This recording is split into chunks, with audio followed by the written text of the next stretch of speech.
Good morning, everybody. My name is Fátima Alves. I'm the CEO of the Port of Aveiro and the Port of Figueira da Foz in Portugal.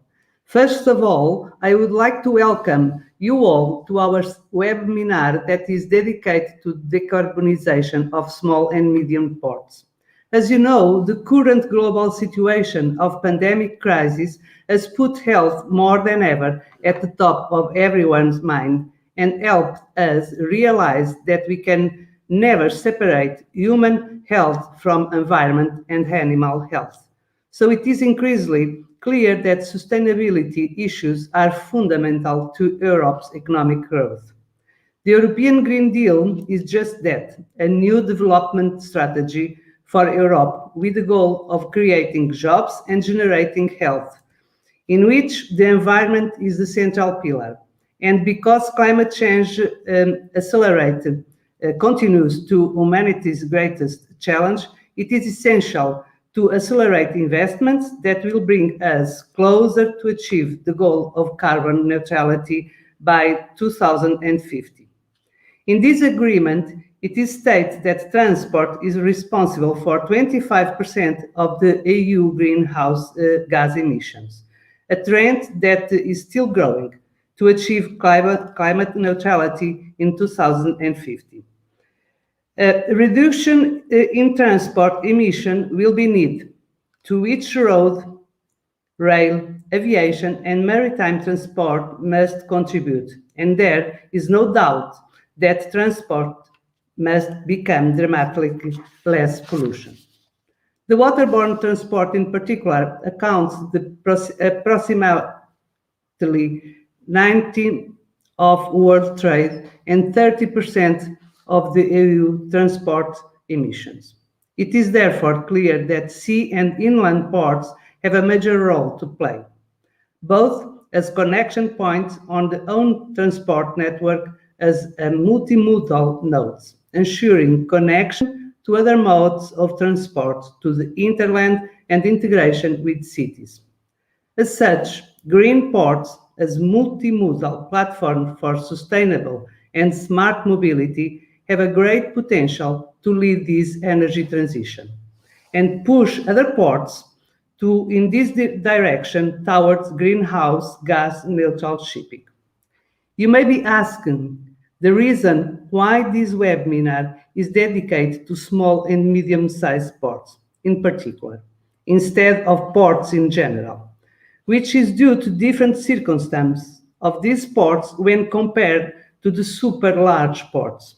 Considering that in small and medium-sized ports, the unity-based emission is higher and its reduction is more challenging given such factors as financial and technological constraints or limited resources.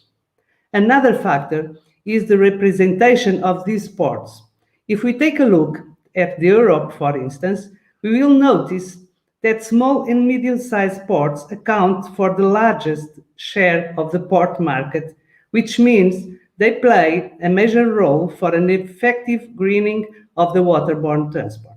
Hence, in order to shape the green ports of tomorrow, we need to draw for recent success case and ideas to implement, demonstrate, and replicate best practice, models, and technology, special in small, medium ports, all across European Union and behind, thus driving the desired transition towards net zero journey. This is also the ambition of the Port of Aveiro, having already established its energy transition strategy recently approved, thus striving to actively contribute to the urgent need to reduce green gas emission in shipping. We, as a port authority, know that this journey will only be successful if done together with our stakeholders, in particular with our port community. So we should not dismiss our pivotal role connecting the logistic chain, which make us the perfect agents to induce change. With that being said, I wish you all this webinar interesting and that could help us in this carbon neutrality journey. Thank you all for being there and have a nice and fruitful session. Thank you very much.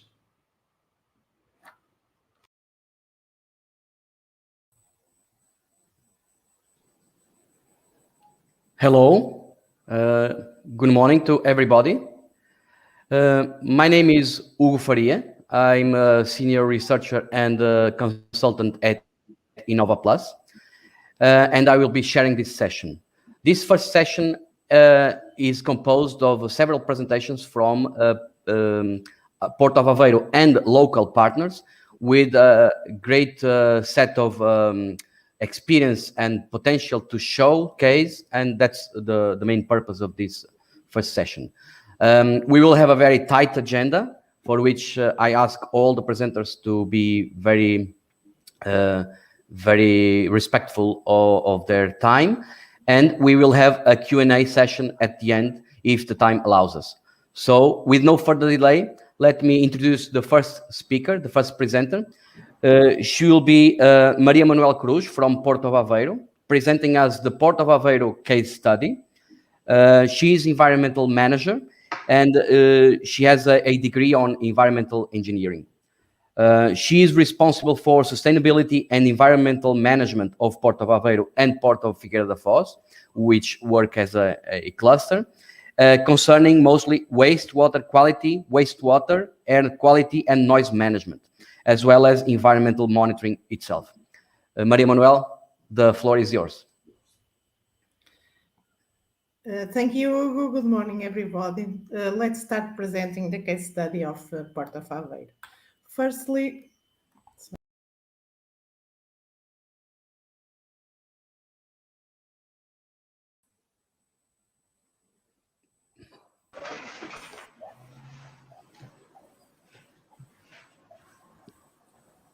We had some issue here. Let's wait just a few seconds to see if Maria Manuel can connect back again. Otherwise, we move with the agenda and then we recover Maria Manuel later on.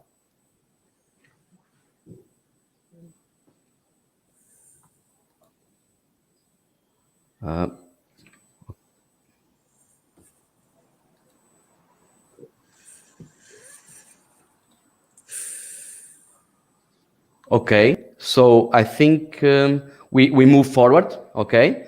We move forward to the next presentation, which is from PRIO, conducted by Cristina Correia, about the importance of advanced biofuels in the decarbonization of ports. Cristina Correia is R&D manager and innovation director at PRIO. She has a PhD in chemical engineering and over 14 years of experience in the oil and biofuels industry. Cristina, the floor is yours. Thank you. Thank you, Hugo.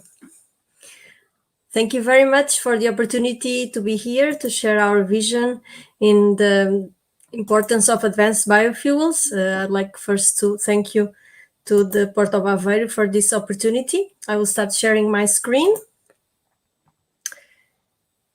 Can you confirm that you are seeing my screen? Yes, I'm seeing it. Yes.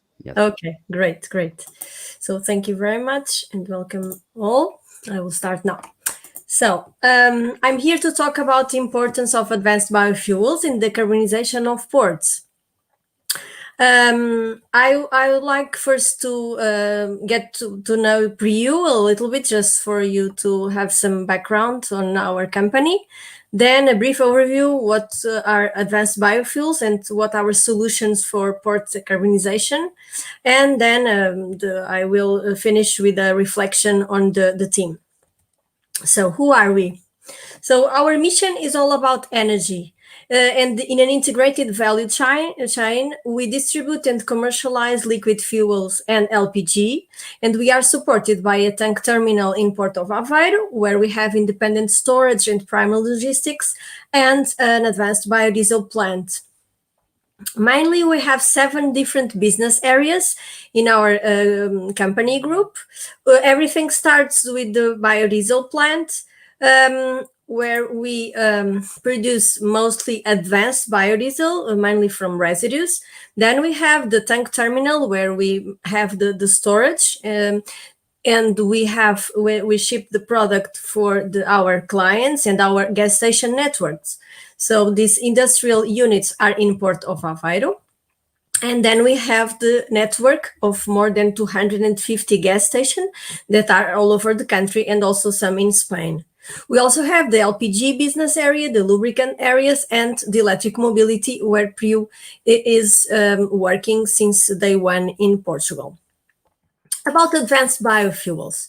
So what are advanced biofuels? So for opposition to traditional biofuels, advanced biofuels are produced from feedstocks that come mostly from residues. So these are listed in Annex 9 of Renewable Energy Directive 2. And here are a few examples of those that are listed in the annex. So there are quite a few. And they are mostly coming from circular economy products. So it means the transition from a linear economy model, where you used to work with vegetable oils, virgin vegetable oils, to fats that come from a circular economy. So PRIU started in 2006 with conventional biodiesel. Then in 2013, we started working with this advanced biodiesel with increasing percentages of these raw materials. So we now work mainly from used cooking oils, more than 80%, and we are also working with more than 10 of these different residues that you see here. So even more sustainable raw materials. And we have developed two solutions that are specifically adequate for decarbonization of the shipping industry and the port activities. Those are eco-bunkers and zero diesel. Eco-bunkers is an advanced fuel that is a blend with 15% of our advanced biodiesel coming from residual feedstocks, with 85% of high-quality marine gas oil, and it's compatible with maritime and inland fleets. Zero diesel, it's an advanced biofuel, and with 100% the biodiesel that we produce in our plant. And it's for fleets, for the shipping that has more ambitious sustainability goals. I will talk briefly about each one of these solutions. So, eco-bunkers. Main advantage, no additional investment is needed, because it's what we call a drop-in fuel. It can be mixed with, and diesel can be used in any engine, diesel engine, without the need for further investment, engine modifications, or any additional procedures. It contributes for a cleaner air, a cleaner planet, because it's environmental friendly and a clean alternative fuel that reduces pollutants both at local level, we have tested and measured it, and also the greenhouse gas emissions in a life cycle. And that is the value that you could see back then, that is about 18% of reduction. It's fully compliant with market standards, namely the ISO 8217. And we have done tests in a laboratory that works specifically with maritime engines that has shown that this eco-bunkers fuel brings a consumption reduction up to 10%, especially for higher engine load values. We are now working with Port of Aveiro in establishing some pilot projects with different maritime fleets to prove these results in a real environment. About zero diesel, so it's 100% biodiesel, so it comes with a higher GHG reduction emission, so up to 84%. So compared to regular diesel, it's very relevant. It's a high-quality biofuel, it's fully compliant with European biodiesel standards, and it's compatible with diesel combustion engine technology. However, it's not compatible with all the engines that are in operation today. So we, for each customer, we analyze the compatibility and we suggest zero diesel or eco-bunkers. So to sum up, it's 100% renewable and sustainable, so it's free of fossil energy with up to 84% reduction of CO2 emission. It also contributes for a cleaner air and cleaner planet, both at local level and throughout the whole life cycle. And it also has some benefits that we have demonstrated in lab bench tests. It's better for the engine and for the environment because it has increased lubricant and detergent properties that can help eliminate accumulated engine contaminants. So, to sum up, why do we think that advanced biofuels are important for decarbonizing ports? Why? Because they are compatible with the existing fleet and infrastructure. So they don't bring the need for additional investment in vessels, piping, or technology. And so they are an immediate solution. We don't think they are the solution because we believe that to contribute for the carbon neutrality in the shipping industry and in port activities, many solutions are necessary. So we just think that these are an advantage solution because they are an immediate solution. So they can contribute for the shipping industry to meet the IMO's goals of reducing 50% of the total GHG emissions by 2050, and they are a solution also for reducing the emissions locally nearby the ports. Thank you for your attention. Here are my contacts, and I will be available for your questions in the Q&A session. Thank you, Christina, very much. And thank you also for being very compliant with the time. Thank you very much for this very nice presentation. So let's recover now Maria Manuel from Port of Aveiro. She is environmental manager at this port authority, and she will be presenting us the Port of Aveiro case study. Maria Manuel, come back. Welcome back. Thank you again. Good morning, everybody. Let's start presenting the case study of Port of Aveiro. So a quick view of the port. It is located in the center of Portugal, in the Aveiro region, and inside a special area, protected area, named called the Ria da Aveiro Lagoon, that is linked with the Atlantic Ocean. The central region, where it belongs, has 2.4 million inhabitants, which gives the port a strategic position for the logistics purpose in the Portugal mainland. Between the two main centers, Oporto and Lisbon, as well as between the coast and the interior of the country, the port is also well connected with Europe by rail and by road, being a comprehensive port of the TEN-T network. Considering the port of Aveiro itself, of course, you are talking about a SMP port. That means a small and medium-sized port with with 5.5 million tons handle per year and 1,000 vessels, and some terminals that handle the liquid bulk, the dry bulk, and general cargo. So, how to decarbonize the Port of Aveiro, I think, is the question for this session, and the following presentation will give further the details. But the vision of the Port of Aveiro for its energy transition is based on, of course, the European Green Deal goals set by the European Commission, and it was fully developed within a consortium with more than 40 partners in application to the Green Ports Call submitted last January. So the Port of Aveiro will be a sustainable port, enhancing an efficient and a digital way to promote energy efficiency, to the use of resources of renewable origin, the seamless flow of goods in an interconnect modal shift, its economic growth, social development, and environmental quality improvement, thus meeting the sustainable development goals.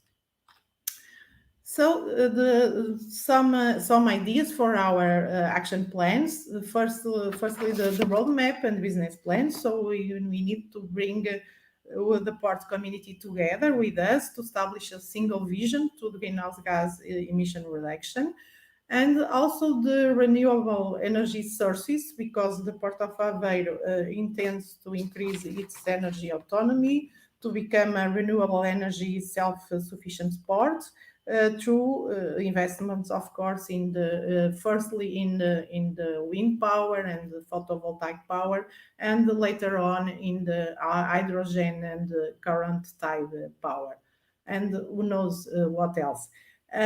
We intend to have a strong energy service in the ports, not only to the ports activities, but also to the ships at port with onshore power supply devices, and to the trucks and to the port equipments and to the whole facility. So we need to supply renewable energy and to supply all the port activities, all the port community. Of course, we support the port advanced biofuel as instead instead the fossil fuel, but Cristina has already talked about that. So we need to offer in the port of Aveiro locally produced advanced biofuel to our ship and to our trucks and to our port equipment to decarbonize the journey. The energy efficiency is always with our agenda, and we have a new logistic area and industrial area, and we intend to have there a label as a green land use concept.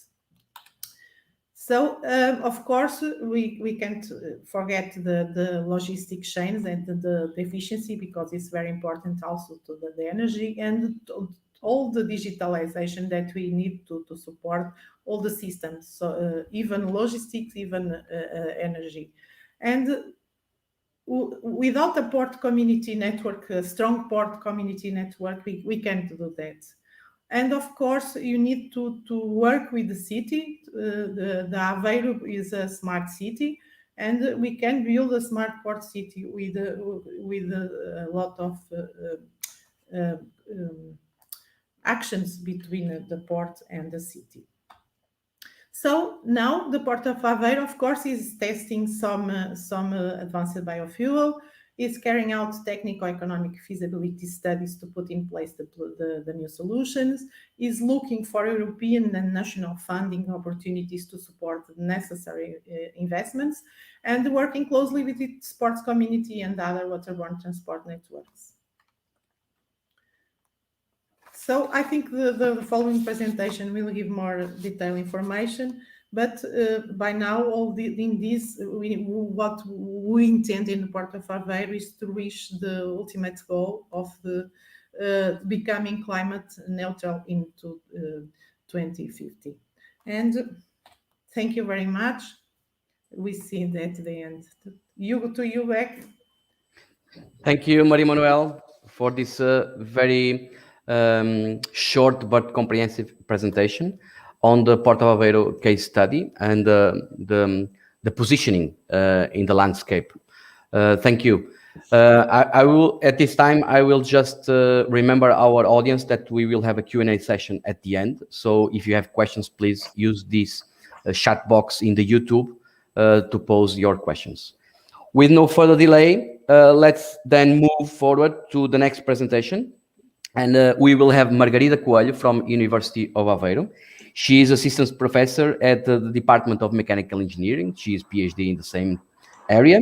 She is vice director of the Center for Mechanical Technology and Automation, and also scientific coordinator of a research team on smart mobility at the same department.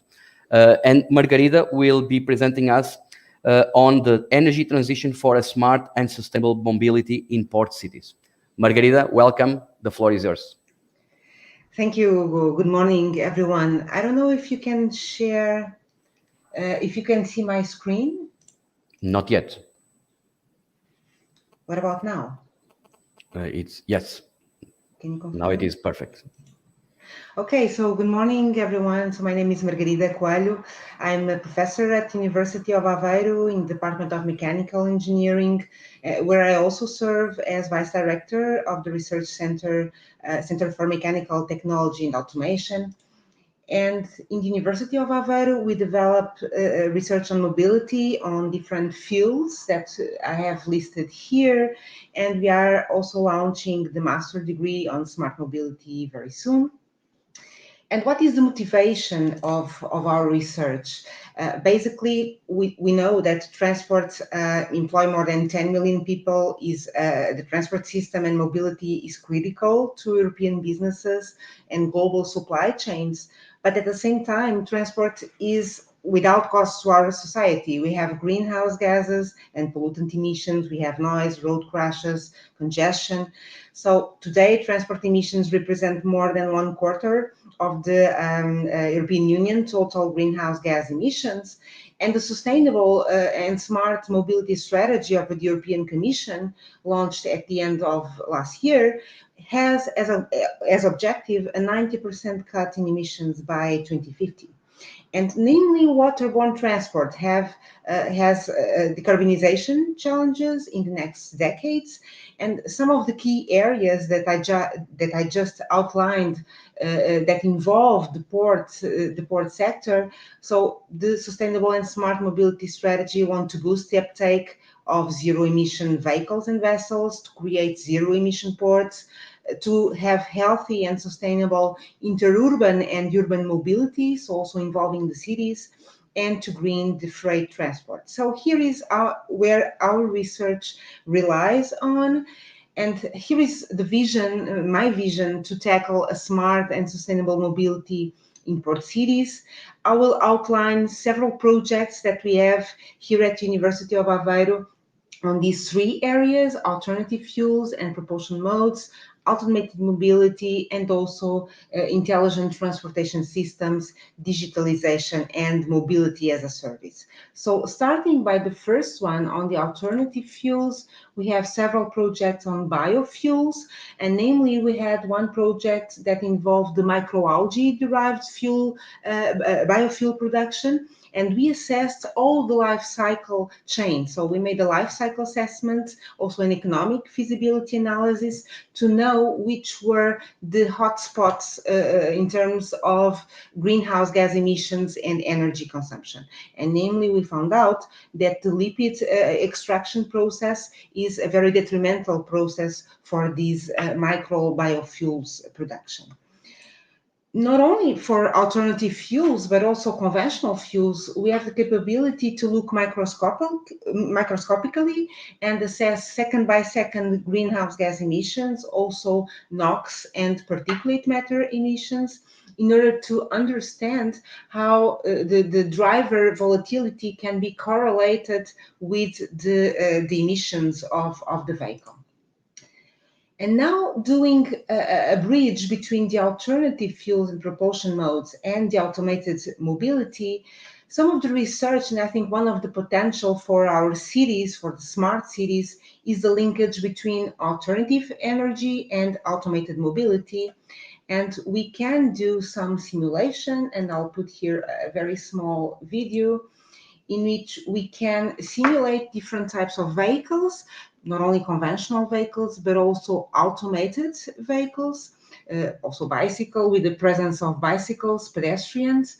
So basically, what did we make in this research? We assessed the effect of automated vehicles, but also electric vehicles on emissions, and we saw the potential for the reduction of the emissions in the city.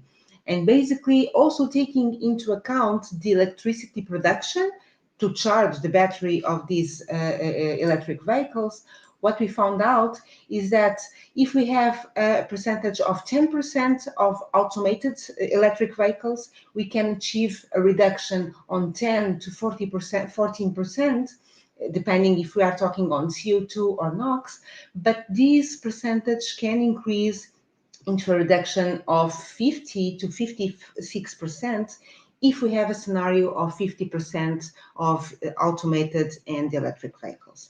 And also for air quality, this is this has lots of potential, and we have a project going on that involves the assessing of the effect of automated electric vehicles on emissions and air quality, and we had a reduction on about 30% on some emissions and also concentrations. So we can talk about automated electric vehicles, but if we can join, for example, between a port environment and the city, a shared vehicle. So basically, in order to have a SAAV, that stands for Shared Automated and Electric Vehicles, this can bring additional advantages. But it's very important to not only study the use phase, but start from the production of that vehicle, taking into account not only the vehicle, but also the batteries and the sensing and computing system, and going until the end of life of that vehicle. So basically, we are studying the impact, different impact categories, not only the global warming potential, but other impacts.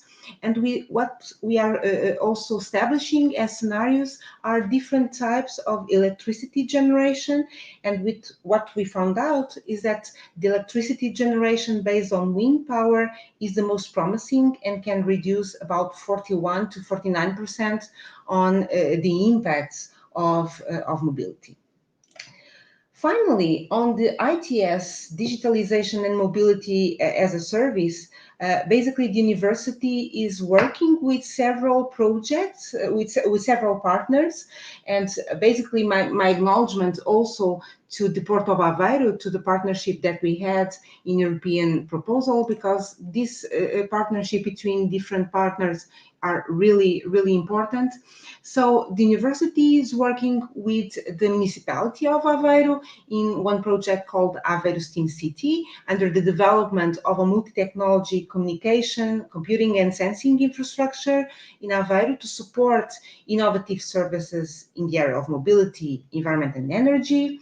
We are working with automotive-related companies in the launch of a future vehicle, and one of the use cases will be in Aveiro, namely on the communication between vehicles and infrastructure, and vehicles, pedestrians, and bicycles. And finally, we are coordinating two Interreg Europe projects, namely through ITS to reduce the carbon emissions. So how can we have a low carbon and sustainable mobility with intelligent transportation systems? And also the concept of mobility as a service. How can these mobility as a service platforms that can be useful not only for passengers but also for freight, how can we get a low carbon mobility service? So at the end of the day, I think my three take-home messages are: first, it's essential if we want a smart and sustainable mobility, it's essential to have multidisciplinary projects and actions to work together, ports, municipalities, regions, universities, and companies. And the proposal and the cooperation that we are establishing with the Port of Aveiro is one of these examples. Second, data is really the next fuel. It is essential to make reliable decisions. This is important for decision makers. It's essential for researchers to have reliable data when we work on life cycle assessment, on vehicle emissions, also on mobility as a service.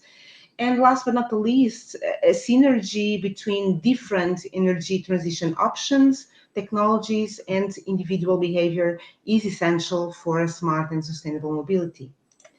So thank you very much for your attention, and I look forward for the debate. Thank you. Thank you, Margarida. So let's move to the next speaker. We will have now Hugo Campelo from EFASEC, and he will be presenting on energy hubs for ports, integrated energy management in green ports. Hugo is technology director of the systems business unit at EFASEC. He is graduated in chemical engineering and PhD in the same topic, and is been researching in the last years, mainly in the fields of thermal management of power transformers. Hugo, thank you. Welcome to the session, and the floor is yours. Thank you very much. Good morning to you all. Today I'm dividing this presentation in two different sections. So I'll first address who we are as a company, what we do. And secondly, our role and a particular solution to help and enable the decarbonization of ports. So going forward with the company, so we are a technology providing a company. We operate from Portugal mainly, and we are focused in three main vectors of business, so energy, mobility, and environment. And going from products and manufacturing products such as transformers, switchgear, up to more integrated solutions, so engineering, procurement, and construction of complete turnkey projects like electrical substations, hydropower plants, and transportation systems, namely light rail tram systems. So a few numbers just to give a brief picture, an idea. So we are more than 2,000 persons, and we are mostly based in Portugal, I said before, and operating mostly to European markets. So what's going on with energy, namely today? Most of the speakers and the colleagues that already contributed today already put here some key aspects. Anyhow, everyone is seeking opportunities of going greener, of reducing and contributing to the decrease of the CO2 emissions, electrifying as much as possible, producing its own energy whenever possible. So this comes with more complexity, more distributed and decentralized generation. Anyhow, the requirements remain the same. So energy, independently of the vector we are talking, either electrical energy or other vectors, they need to be available, reliable, and secure. So we need to handle all these challenges together, while optimizing the costs and diversifying the revenue streams. And this is valid for all organizations, not exclusively ports. But ports are a particular ecosystem. As already mentioned, they contribute significantly to the global CO2 emissions. And they are particular and very critical infrastructures and ecosystems. Just as an example, I picked here the results of a survey conducted a few years ago, and it's evident that the priorities, and namely when it comes to energy consumption and their quality, are in the top of mind of every port in Europe. So and what can be an enabler, a solution? So a particular solution that can enable these goals, and that can be a platform for an interaction of all the stakeholders involved in a port. And so that's what we call an energy hub. Or a port energy center, as seen here.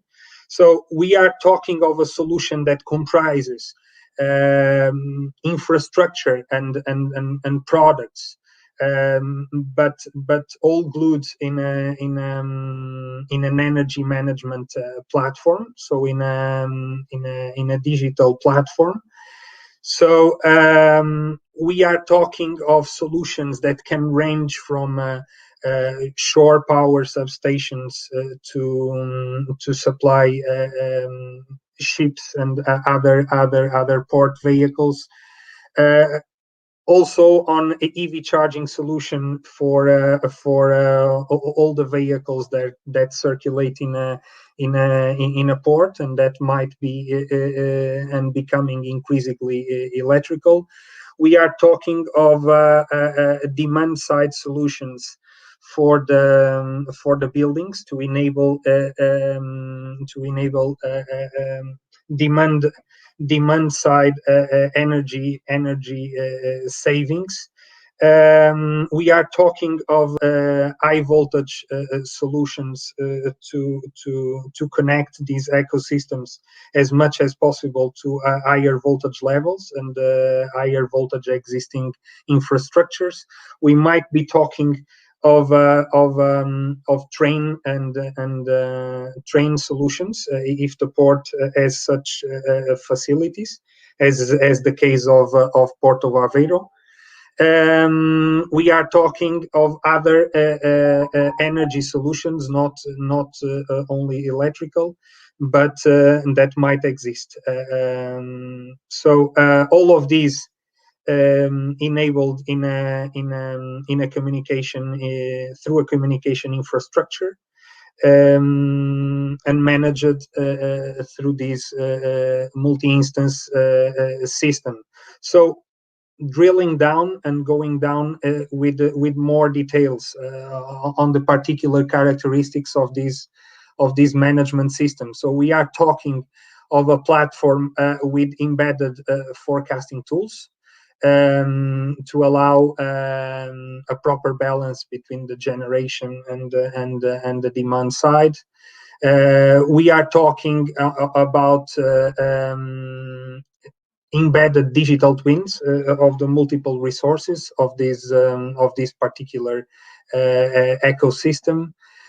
We are talking about functionalities to enable interfaces with different stakeholders, namely the distribution system or the transmission system operators, to enable ancillary services, which can be in fact additional revenue streams, and other optimization tools.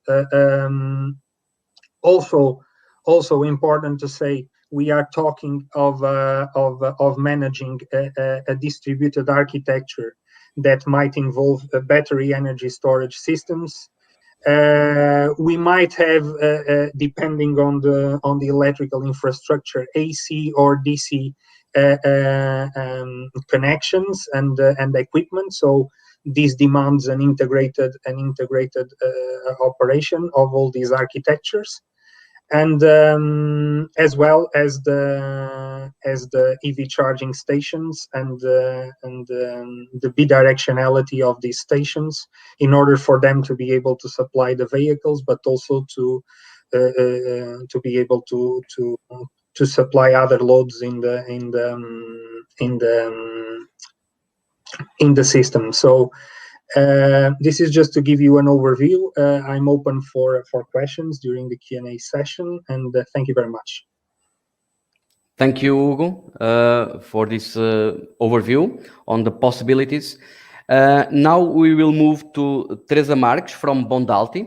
She will bring us a presentation on the H2 Enable project, the hydrogen wave for our chemical future. And she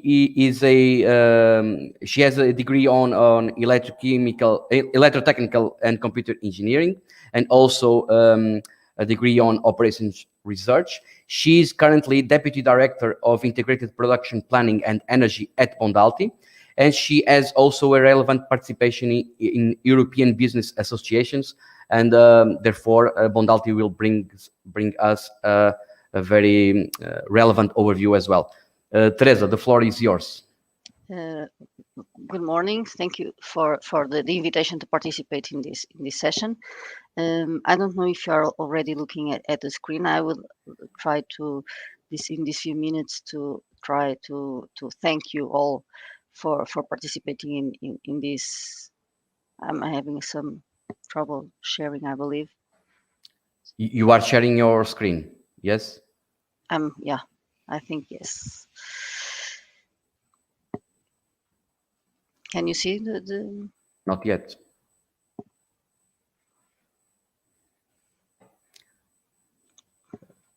So thank you for allowing me to participate in this webinar, and I would like to welcome everyone to this meeting. I'm going to talk about Bondalti and our project to produce hydrogen in Portugal, which is kind of well known in national terms. So I will try to give you an overview of our company, and then we will talk about the H2 Enable project, which is the project to produce green hydrogen in Portugal, in Aveiro. So Bondalti is a chemical company which is part of a big group of companies, which is José de Mel, which is one of the biggest business conglomerates in Portugal. We have already 120 years of history. We began with the elderly CUF company, which was one of the biggest companies in Portugal on the 1970s. Our mission is to create innovative and sustainable chemicals, and we are trying now to achieve carbon neutrality by 2030. And our vision is to make long-lasting relationships based on high-quality innovative solutions and environmental standards, and create value to people, shareholders, clients, suppliers, and the community. Just some key figures. We are one of the biggest main players in production of aniline, and one of the second largest Iberian chloralkali producer. On the chloralkali sector, we are already a hydrogen producer by electrolysis, and we are one of the biggest Portuguese hydrogen consumers. So this puts us in a central and key position to become one of the biggest producers of hydrogen in Portugal, because we have the expertise of producing through electrolysis, and also we have a procurement of hydrogen that makes this project have scale to reduce the hydrogen costs. We also are located at Estarreja. We have an industrial site at Porto Aveiro, and we have another big plant in Torrelavega, Spain. As I said, our main goal is to become carbon neutral by 2030. We are aiming to produce green chloralkali chemicals with 100% renewable electricity consumption. And by chloralkali chemicals, we also include the hydrogen that is produced when we are producing through electrolysis chlor through brine. Also, we would like to take advantage of the green hydrogen production to produce green ammonia, which is also a very important chemical for ports. This hydrogen can also be used to reduce the carbon footprint of our products and also of our heating needs. And we want to be in a big position to be a hydrogen supplier for not only for our company, but also for refineries, for methanol, for the mobility sector, which is why we are talking in this forum, and also for e-fuels.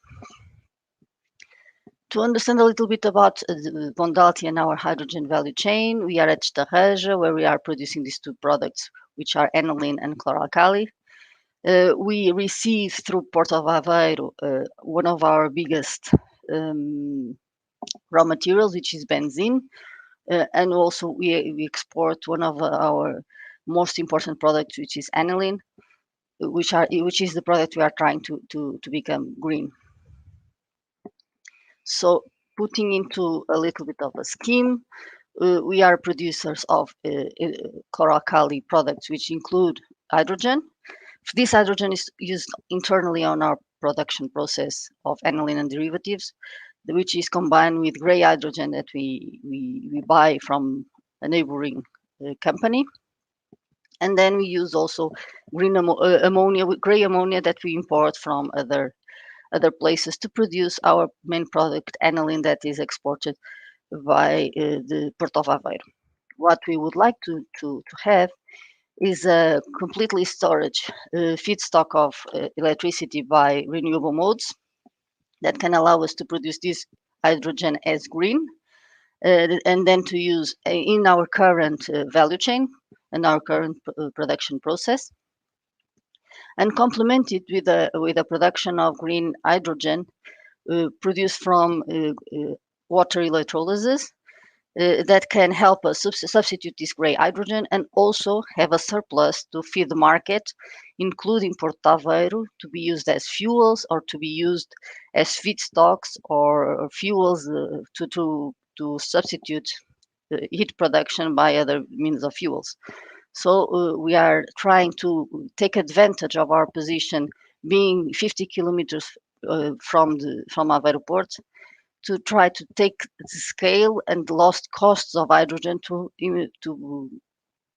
introduce the hydrogen in the port of Aveiro with low costs, improving therefore the decarbonization of the port and contributing to the national strategy for decarbonization. Also, we are going to try to produce from green hydrogen the green ammonia, and this green ammonia will allow us to put our aniline very, very green. So with this, we put our final end product without no carbon footprint, with less carbon footprint to export, and also use this ammonia to export and to be used, for instance, also in the shipping industry, which is one of the uses of this product. Just to make you aware of the scale we are talking about, we are dividing this project into 4 phases. The first phase is a small phase that we are going to use this hydrogen just for our green ammonia and modality needs. And we believe that in 2030 we will be able to start feeding the national market with green ammonia and green hydrogen to be used for instance, in transport mobility. And then we are going to increase, and we expect by 2040 to increase tenfold the initial project, being able to produce more than almost 180,000 tons of hydrogen per year to feed also the national market and export for other countries and for international markets. And this is my contacts, so I will leave them if you want to have any questions. I'd like to thank you, and I'll be available for any question you may have. Thank you, Teresa. For sake of our tight schedule, let's move forward to the next presenter. She will be Caroline Vodraska from Marlow. Caroline is Senior Project Management Consultant at Marlow. She has a degree in biotechnology engineering. She has been working and coordinating strategic plans mostly on water resources, and in the past years as well in focusing in the maritime, transport and logistics sectors. Caroline, thank you very much. She will be presenting on digitalization of logistics and the particular case of Port of Aveiro. Thank you, Caroline. The floor is yours. Hi, good morning. I hope you can watch my presentation. Yes? Okay, thank you. Okay, so first of all, just thank Ports of Aveiro for the invitation.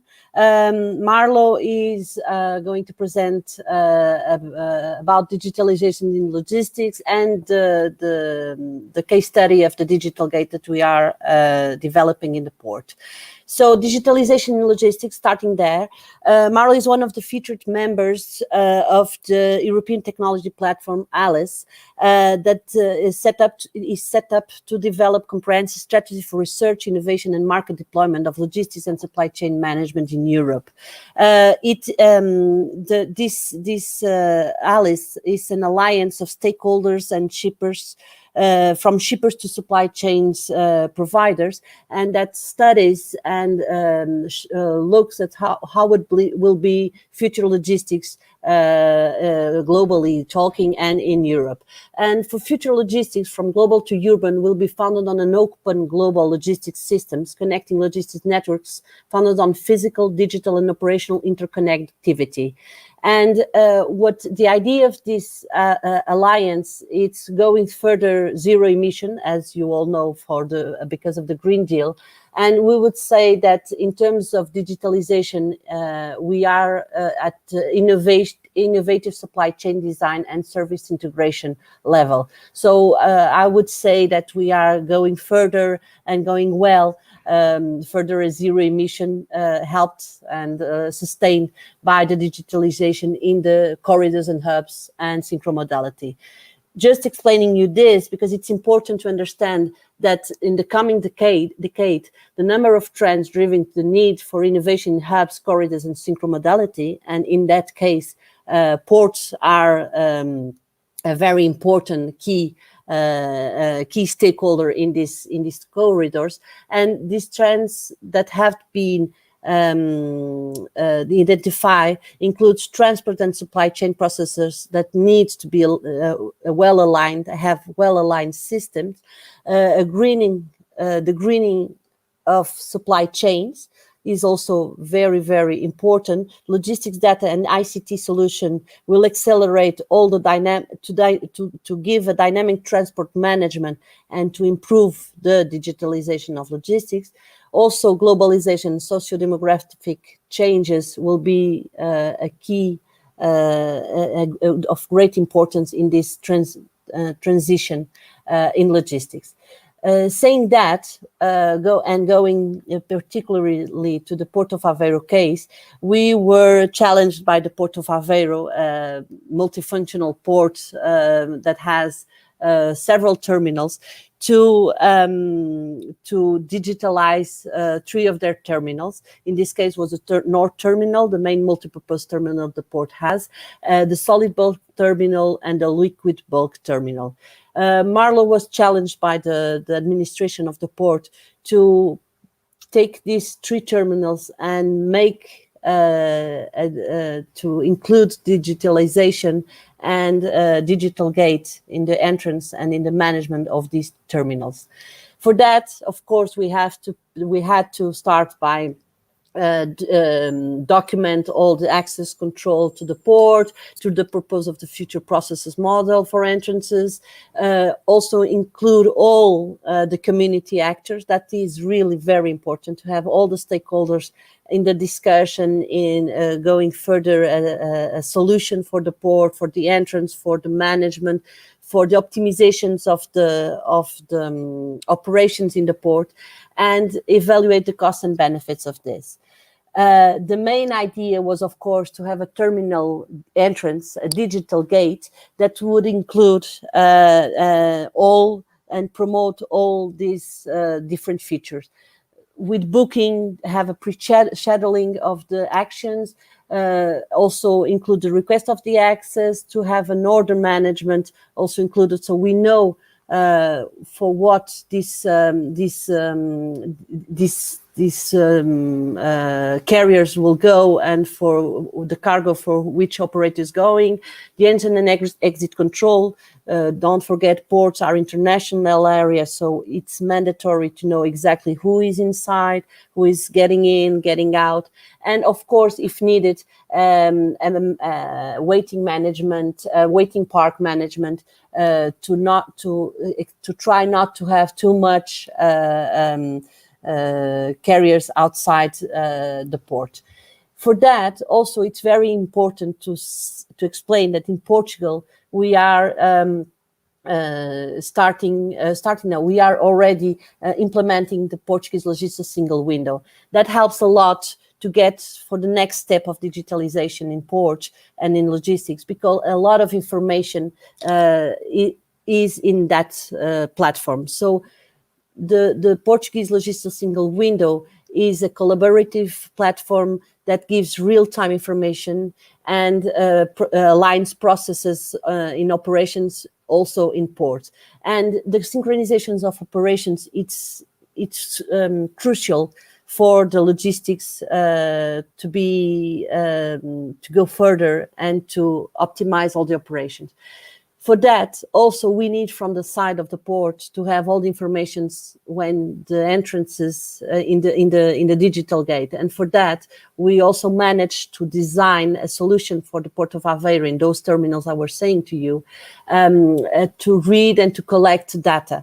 This the collection of this data with the information coming from the single window will give to Port of Aveiro a lot of information and data collection to even to make decisions and to optimize all the information.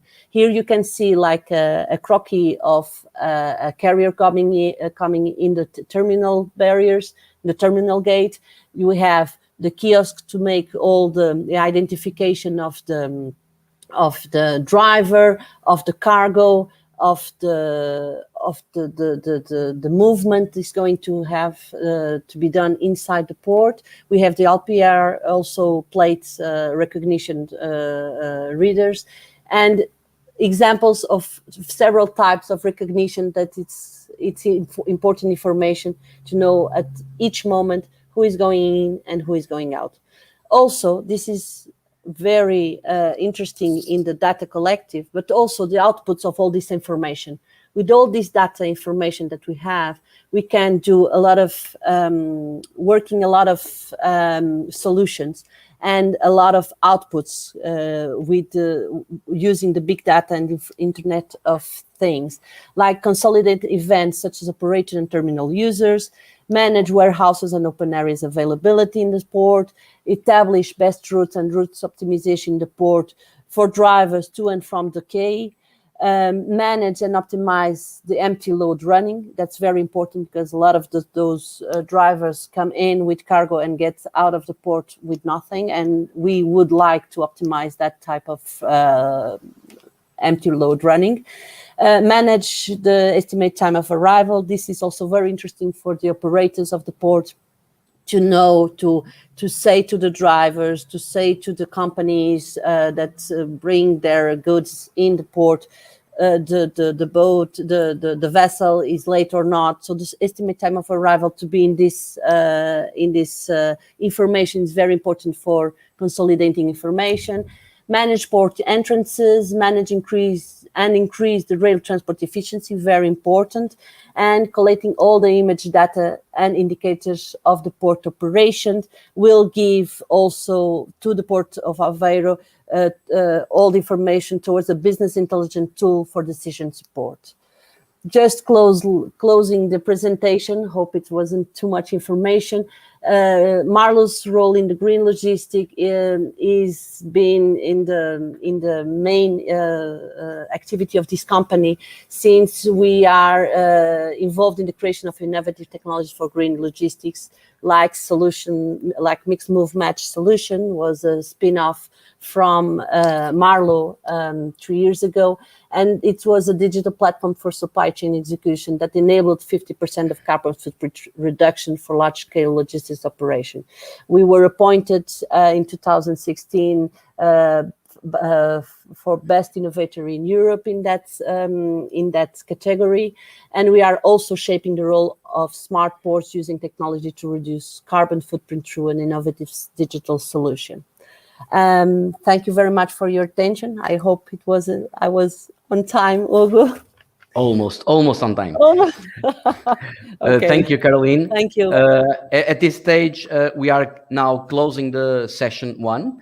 I would like to, of course, thank you very much to all presenters for these very interesting and engaging presentations.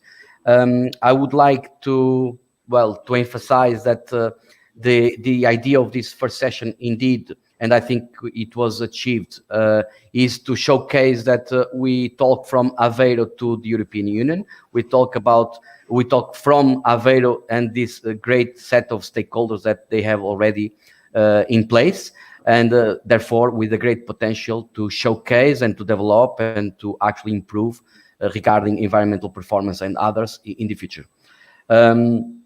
Regarding the Q&A session, since we are very tight in our agenda, we have a 5 to 7 minutes delay already. We are behind the schedule. So our suggestion is that please keep putting your questions in the chat box in the YouTube. We are collecting them. Myself, I had a few challenges to put to presenters, but for the sake of the agenda and our schedule, we will do alternatively the collection of the questions afterwards, and then we will put the corresponding responses and feedbacks from the presenters in the corresponding web page in the Port of Aveiro site. Okay. So with this, I thank you all again very much. I hope that the attendees were able to be also engaged and thrilled by this potential that we try to showcase here. And I would like to thank you all again, and hope that the next session that will start very immediately will be also as interesting as this one. Thank you very much, and see you, Thank you. at the end of the webinar. Thank you. Thank you very much. Thank you very much. Bye-bye.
Good morning.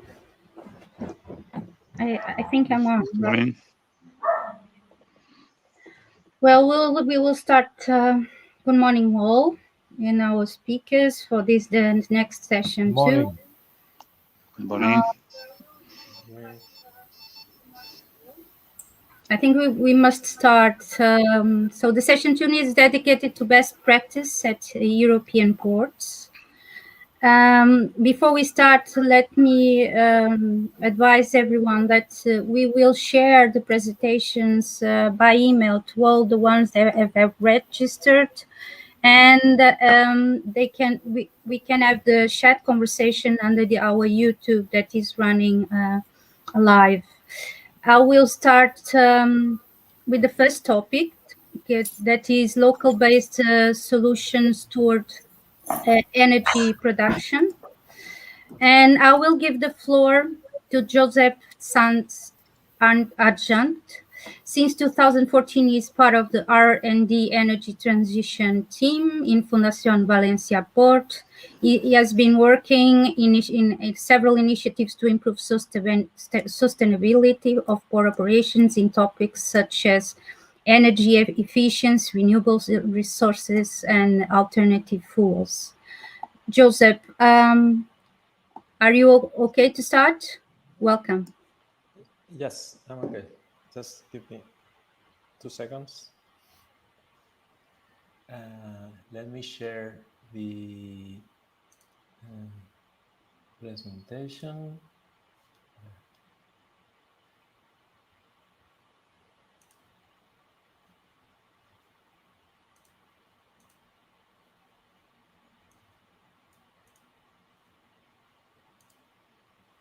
I think, can you see it?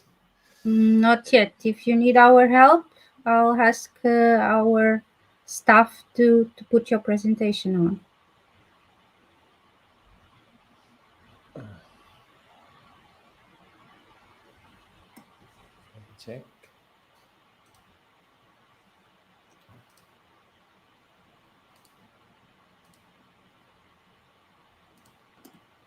Can you put on the presentation mode? I think I should Oh, be sharing it now. Now. Okay, let's Sorry. start. Thank you. Thank you, and thank you for inviting me to this event. I'm going to talk and display briefly and get an update about the current state of the H2Port projects. Please just allow me half a minute about who we are. I work in Fundación Valencia Port, which is an entity aimed at providing innovation and promoting innovation at the cluster of the Port of Valencia. And we do that in many ways. One of the most important ways is promoting innovation projects in several areas.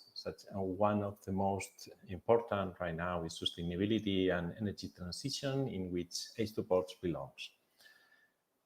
Just a brief overview of the H2Port projects and objectives. H2Ports, which is funded by the Fuel Cell and Hydrogen Joint Undertaking, aims at testing hydrogen and fuel cell in a port environment. And we are going to test two applications. A rich stacker in a container terminal, specifically in MSCTV, you can see the terminal here, and the yard terminal tractor in a Ro-Ro terminal, Valencia Terminal Europa, which is owned by Grimaldi Group, and will be tested. This is the terminal. And as they are terminal equipment and cannot exit the terminals, a mobile solution has been necessary to be developed for the refueling. And we will see some details on the three pilots in the following slides. Just a brief description of the partnership. We are Fundación coordinators, and we have key partners in each type of the fundamental typologies of partners for the success of the projects. We have the support of the Port Authority of Valencia. We have also the presence of outstanding research institutions such as Centro Nacional del Hidrógeno, Athena. Also relevant the presence of key players from the industry, such as the Hyster Group, Ballard as fuel cell producer, and Tenagas. And I would like to highlight the commitment and the role of the end users and the interest of the technology, which is a key factor for the success of a project like this one. Just very briefly, project structure, 6 work packages, 3 of them related to the pilots, 1 of them cross-cutting, and 2 of them the general ones, project management and communication. We're going to see some more information on some of them. Work package 2, hydrogen supply. This is a brief description of the hydrogen supply solutions, which have 2 parts, fixed part and a mobile unit.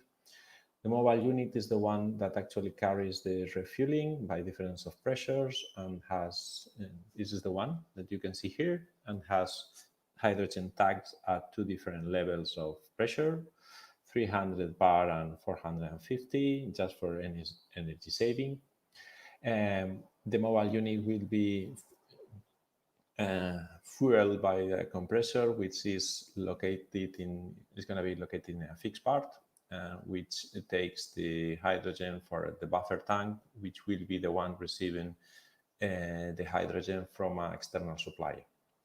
The hydrogen refueling station has been designed to deliver up to 60 kilograms, which is a little bit oversized. It's a little bit over our needs. And you can see also the hydrogen flow rate. The hydrogen refueling station has been designed and constructed. The work package leader is Centro Nacional del Hidrógeno, and all other partners participating in this work package. Work package 3 is the construction of a rich stacker. The work package leader is the Hyster Group. This is a new building. You can see the design in this slide. You can see the tanks and the fuel cell, which is going to be 2 45 kilowatts Nuvera fuel cells. A very important factor with this is the close relationship and collaboration between the group, Hyster Group, and the MSC terminal as end user, which is a key factor to guarantee that the reach stacker will be actually used and selected smoothly. As the goal for the manufacturer is to have a reduction of CO2 that comes from the use of hydrogen, but also lower TCO and improve productivity. The third pilot and second machinery, in this case is a retrofit, it's not a new building.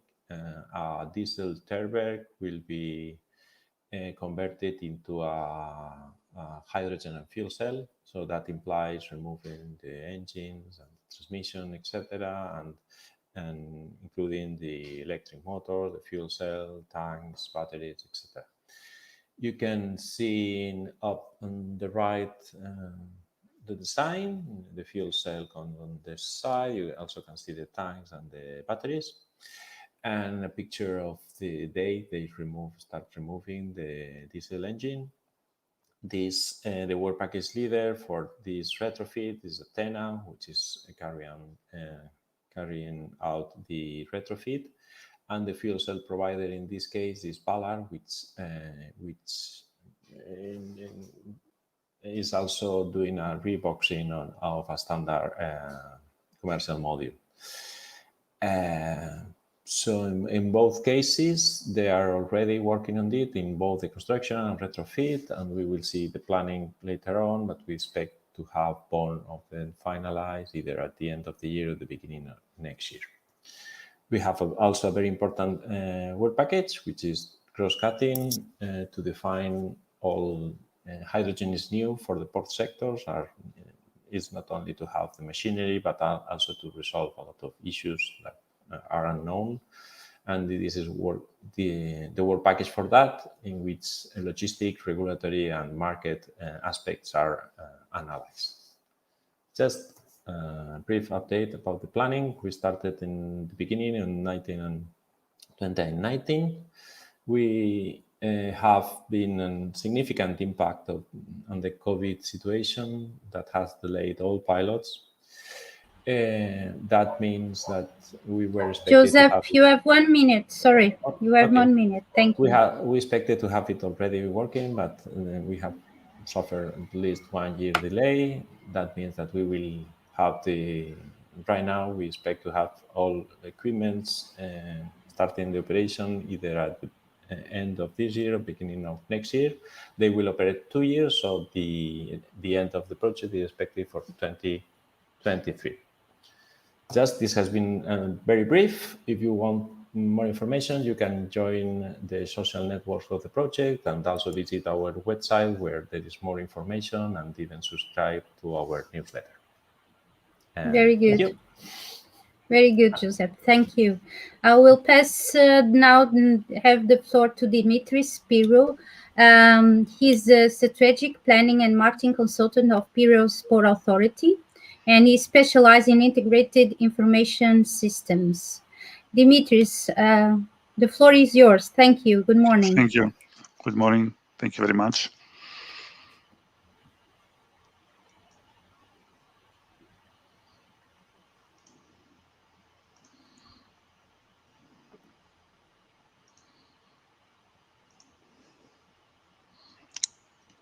It's okay. Can you hear me? Yes, yes. Okay. Yeah. Thank you very much. Thank you very much, all of you, and thank you very much for inviting me to present Piraeus Port Authority in today's webinar.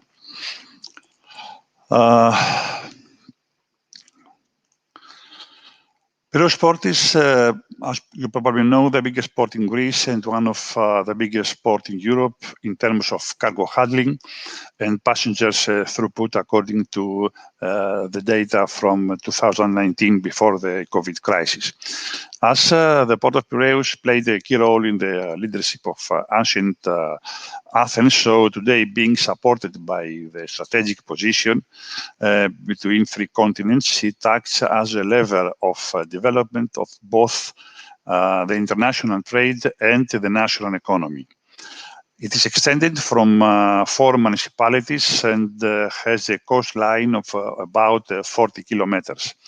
It is a multi-purpose port and operates container terminals, car terminals, cruise and domestic line terminals, and a very important ship repair zone.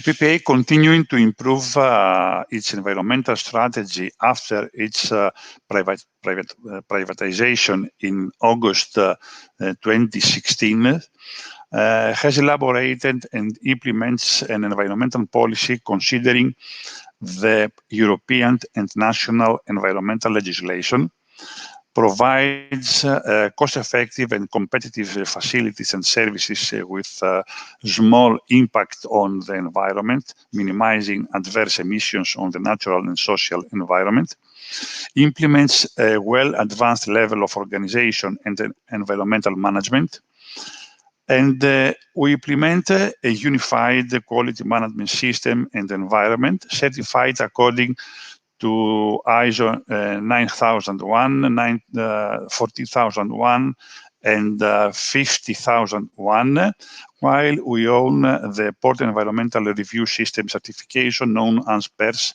since 2011.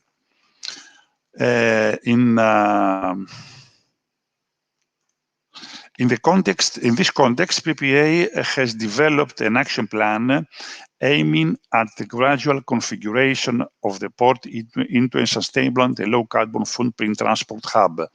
The action plan was developed in the framework of the European project SUPER.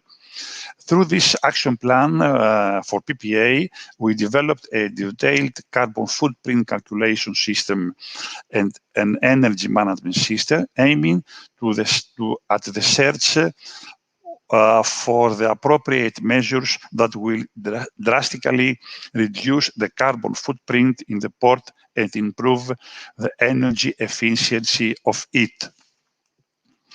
Through this action plan, we focus, and our target is a zero emission port for 2050, using renewable energies, cold ironing functionalities, and energy, and then modern energy consumption management.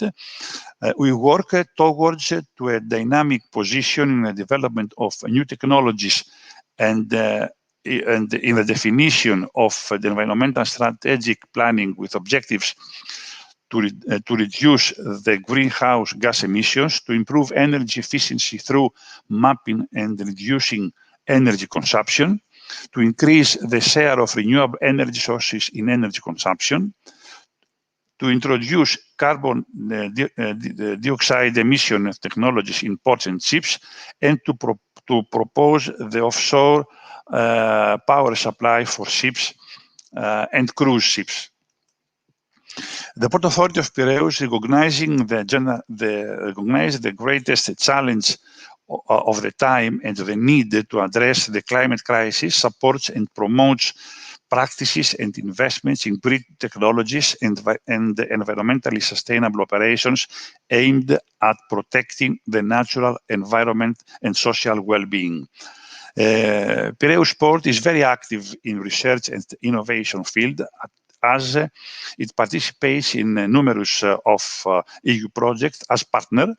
We focus on innovative technologies, sustainable transport, safety and security issues, environmental actions, and social cohesion and responsibility issues. The slide summarizes the latest project of PPA, especially participating in the projects Green Seaports and Pixel. We developed the expansion of the existing network of air quality and noise monitoring stations at the port, and in coordination with the development of an artificial intelligence-based environmental model, we focus in predicting environmental conditions in and the around area of the port. With the participation in Poseidon 2 and Super LNG project, we aimed to developing the critical mass of LNG supply points in Eastern Mediterranean, with the aim to establish a solid ground towards the adoption of LNG as marine fuel in Eastern Mediterranean Sea, while making Greece an international marine bunkering and distribution hub for LNG in Southeastern Europe. At the same time, emissions will be reduced, thus contributing and promoting the European Union environmental policy. In the context of the European Green Deal, PPA participates in the Healing project for contributing the global project aiming to accelerate the transition to electrification and deployment of onshore power supply solutions by 2025 in at least 16 EU maritime ports belonging to 3 different sea basins in Mediterranean, Atlantic, and Baltic and Black Sea. The action aims to establish a suitable technical framework based on EU and national legislations and to lead all the necessary preparatory studies for effective implementation of onshore power supply infrastructure in the ports of the Healing Project Consortium. Last but not least, PPA participates in an Orion project through which we support, between the others, to enhance the innovation in the field of green shipbuilding, investigate and promote the available green technologies, promote green ship technologies and applications as a tool for achieving the EU environmental objectives. Closing, I would like to stress that we work to transform the port of Piraeus into an innovative, net zero carbon, circular, inclusive, and resilient port by 2050, following our vision and aspiration to transform the port of Piraeus to a green and innovative port, delivering high-quality services to the global value chain, driving economic prosperity, maintaining a healthy environment, and enabling thriving communities through shared aspirations and collective accountability. Thank you, Dimitris. Thank you very much. Quite interesting to know your work at Piraeus Port Authority. We will now go for our second topic of this session, that is under digitalization to smart and connected ports. I will call now Piotr Fraskowiak to talk about building digital and green environment for intermodal at Gdynia Port. Piotr is a manager of intermodal and traffic development of the Baltic Container Terminal at Gdynia Port. He's an experienced manager with demonstrated history of working in logistics and supply chain industry. Piotr, the floor is yours. Sorry. Okay, thank you. Thank you for this introduction. Let me try to share the screen.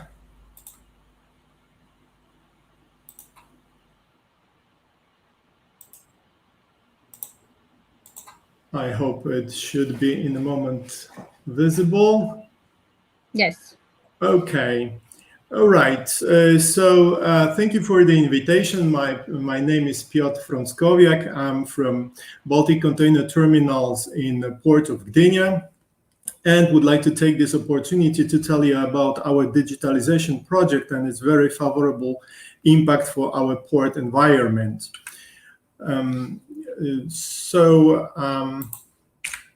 First, I'm going to tell you a little bit about our port, Gdynia Port, then my company, then intermodal environment, which is the environment we apply to our IT tool, then about the projects we took part on and the environmental impact of that. Gdynia port is located on the southeast coast of Baltic Sea. This is medium-sized universal port having container terminals, ro-ro terminals, break bulk and bulk terminals. Already for several years, we are beating the records of transshipment. So although the pandemic situation in 2020, we reached another record of over 24 million tons transshipped and more than 900,000 TEUs transshipped. The Baltic Container Terminal is the second biggest and the oldest terminal in Poland, one of the two which are placed in Gdynia port. It's already operating more than 40 years. We differentiate from our competitors with the highest quality of our service. And we are also the intermodal leader on the market. We heavily also invest in IT and the new technology to achieve our goals. Intermodal business has developed in Poland very dynamically through the last few years, well, more than 15 years, but in quite wild manner. So there are still, although the volume is high, there are still old-fashioned procedures and old-fashioned regulations, and the communication between the players in the intermodal chain are still very traditional, like using phones, faxes, radio communication, and adding Excel spreadsheets to the emails. Of course, the big players, they have their own operational systems, but these systems are not meant for the communication. So the digital community is rather small and fragmented.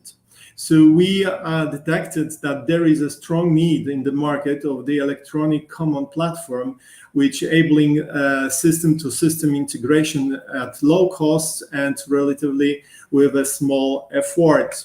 That's why we took part in the Commodality project, which is an international research and implementation project co-financed by the Interreg Central Europe. In this project, the companies are looking for the IT tools, helping and improving them with the coordination and communication with the hinterland. In this project, there are 10 entities from Italy, Slovenia, Germany, Hungary, and of course, Poland. And each of the companies work on its own project, on its own pilot. Our pilot is an intermodal communication and coordination platform we called INCOS. In this platform facilitates system-to-system integration of all the partners taking part in the chain. Of course, system integration is a preferable mode of the passing information, but we also have the web user interface for the ones who haven't got the operational system to connect. Also, the other important aspect is that this platform put the order in the process, make it clear, understandable, and propose the common standards which were missing. So the platform is very useful. It responds to the user needs. It's open for the access, no formal or no financial obstacles to that. And being the BCT product, it's very flexible and dynamic. We can easily change it, modify due to our new conditions or new needs. For all the participants, the platform offers the benefits we can group in the three categories. The first one is the operational cost reduction. The second, they increase the capacity without any hard investments. And last but not the least, that increase the competitiveness and sales of each of them. But how about the environment? What has to do with the environment? So the port of Gdynia is surrounded by the city. In fact, the port was built first and then the city grew all over that. So together with the neighbor cities, this is almost 1 million inhabitants agglomeration, and has a natural green environment protected area very close to the city. The port generates a lot of traffic, especially container terminals. So there is almost 1,000 trucks going in and out daily to the container terminals, and more than 200 rail wagons, which were shunted from the port station to the terminals and all of that through the city. So these create a lot of pollution and CO2 contamination, creates a lot of noise 24/7 because the traffic is night and day. And of course, the road traffic creates a lot of traffic jams, congestion, and the accidents.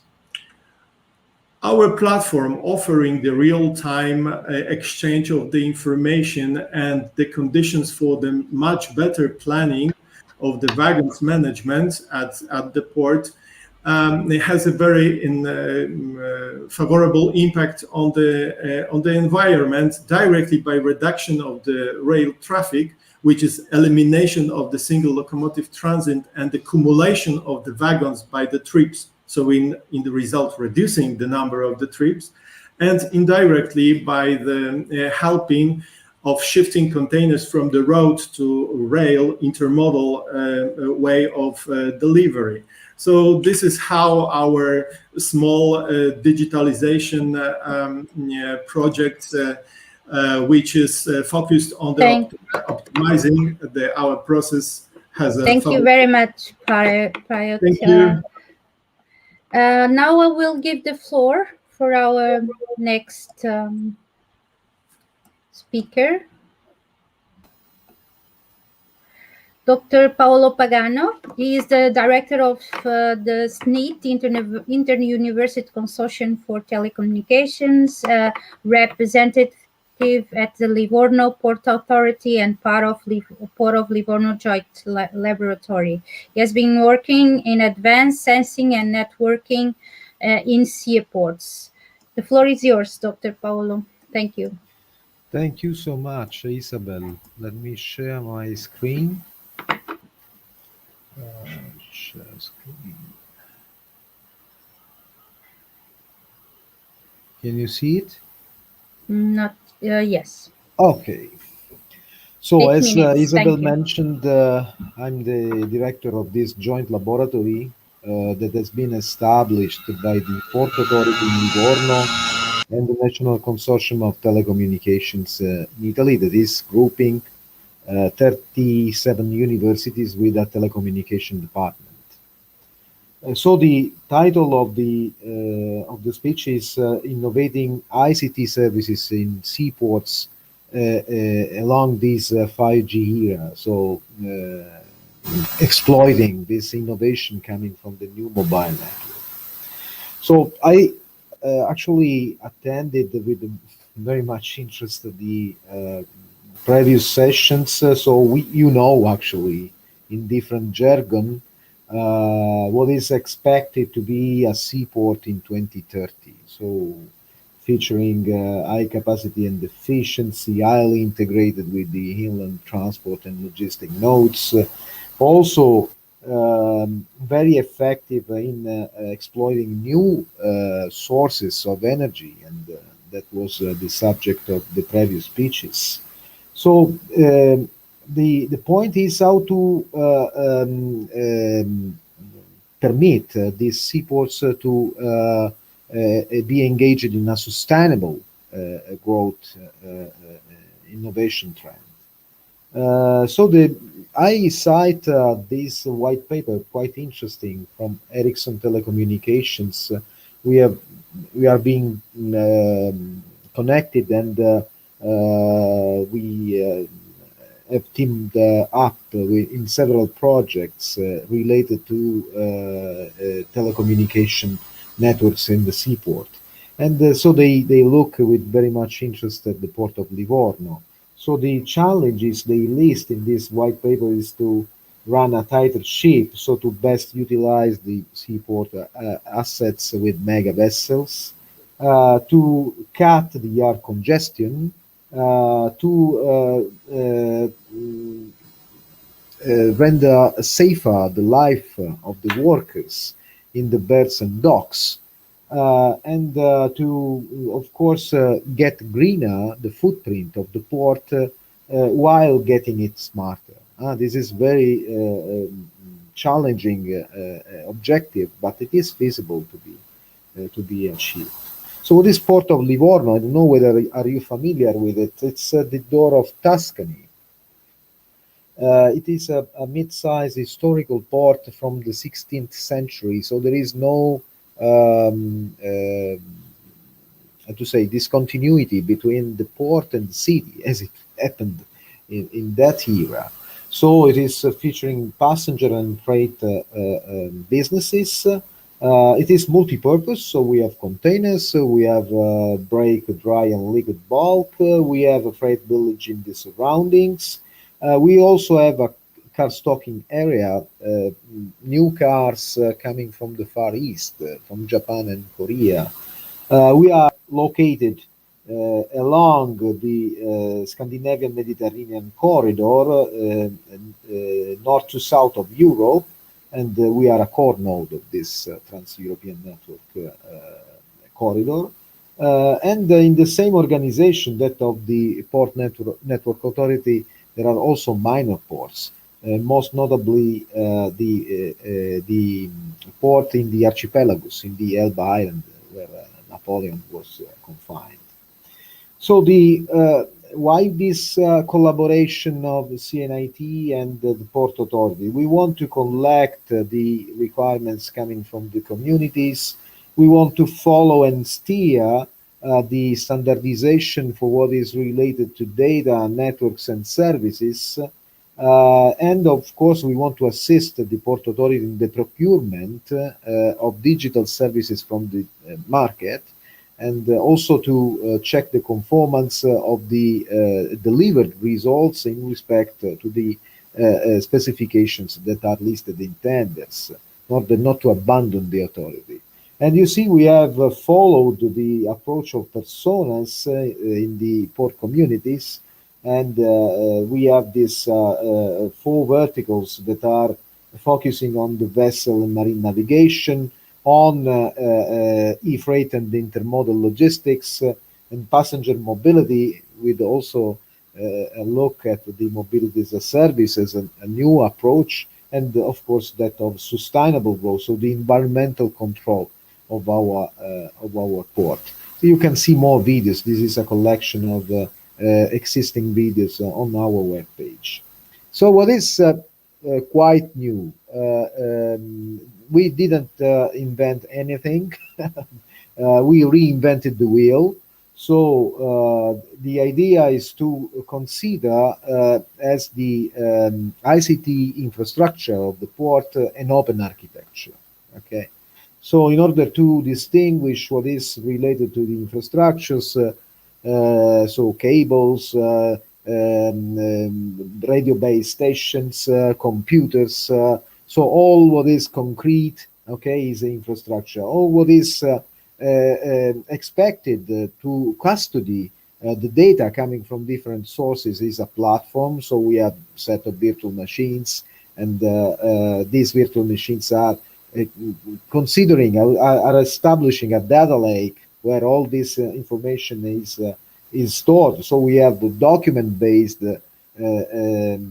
repositories, we have relational databases, we have geographical databases, and machine-to-machine oriented database. So storage oriented to the IoT. All these things are actually virtualized in this layer, and on top of it, following new cybersecurity policies, we have an open API gateway, so we have an enterprise service bus, and we implement in a shape of microservices all the final user applications in the 4 verticals I mentioned in the slide before. And we also have this internal integration test and validation activity that is performed by the laboratory. So what is 5G in ports? 1 minute, Paolo. Thank you. 1 minute. Yeah. Okay. So 5G imports is tackling with enhanced broadband. So we have to have touristic crowds and to manage connectivity to all of them. Massive machine type communication. So we consider to get information from these I/O set of I/O devices that are spread in the port. And also we have this low latency communication that is permitting a digital twin of the vessels and the port area. We have been mentioned by Ericsson in their white paper. It's a notable example of 5G networks in freight terminals. This is the data lake with all sources, and this is a set of examples of ICT innovation services that are ranging from the connected vessel to the 5G-enabled e-freight in berths and to connected mobility.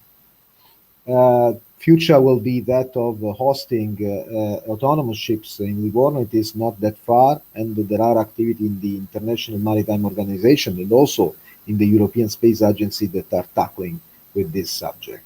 I'm done. Thank you very much. Very assertive and very innovative. Now we're going for a Q&A moment before we go to our coffee break. I have two questions from our audience. The first one is directed to Payut from PCT Gdynia. Is this INCO's platform just for real data exchange, or does it make any performance analysis? They do it both. By the moment, our platforms works since February. So by the moment it's exchanging the real data, the operational real data right now, but we are working on the reporting module. Some of the statistics and analysis are already available, but definitely it will be much more developed till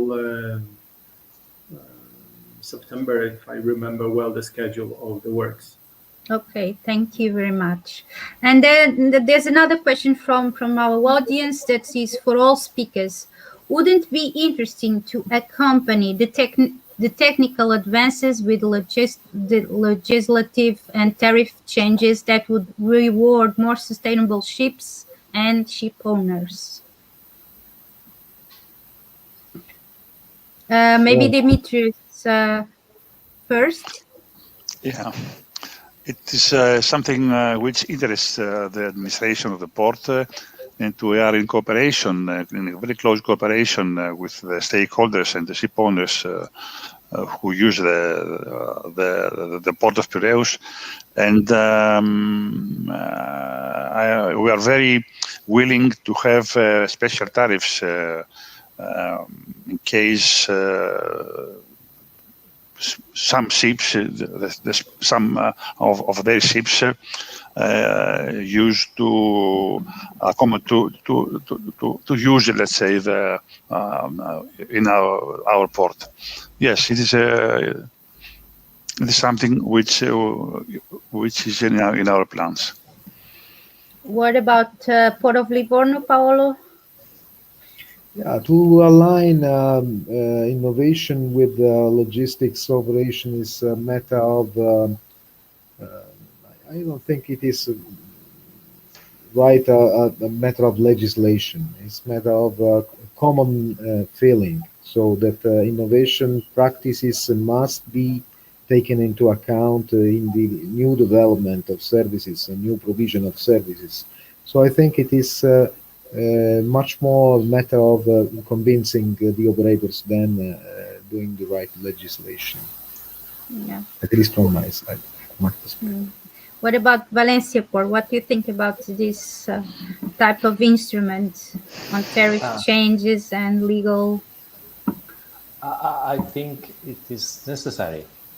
From the moment that, from the technical point of view, the options available are, let's say, more difficult than the current available, you have to push also in additional ways. And you have to easy the transformation through legislative measures and also the use tariff or other approaches are interesting, and there might be necessary at some point.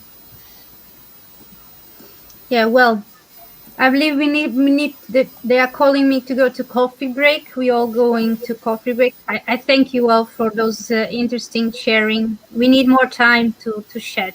That's our our first conclusion. But thank you all. It was quite interesting contents, and then we'll do a coffee break for 10 minutes, which means that we'll come back at 12.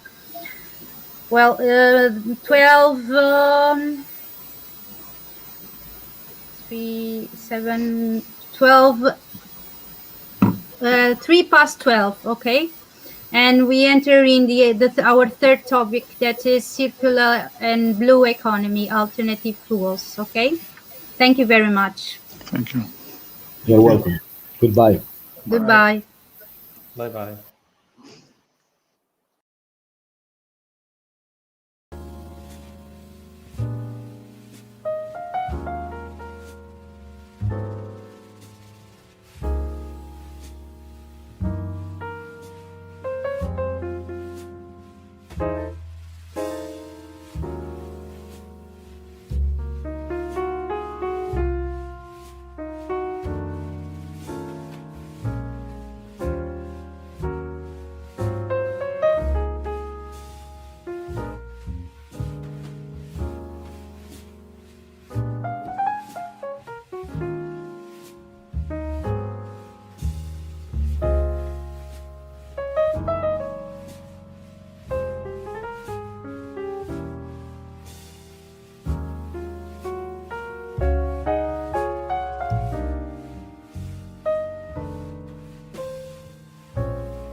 identifica regiunea de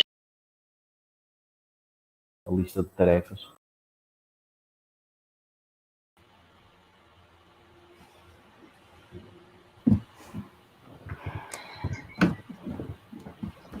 Good morning again. We will start our third topic that is dedicated to circular and blue economy alternative fuels.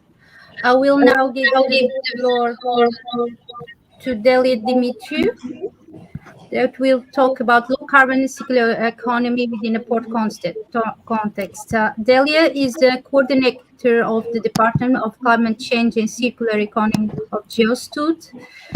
She was part of the team that won the 2007 Nobel Peace Prize for its work on climate change, and is a member of IPCC Fifth Assessment Report. She's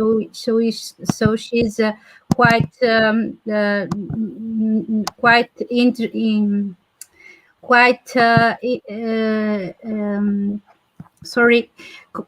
she's quite an expert in climate change. Delia, I give the floor. The floor is yours. Thank you.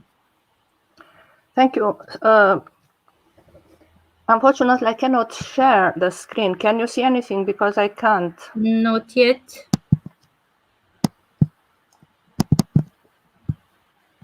I don't know what's going on. Maybe you're not in mode in presentation mode. I am.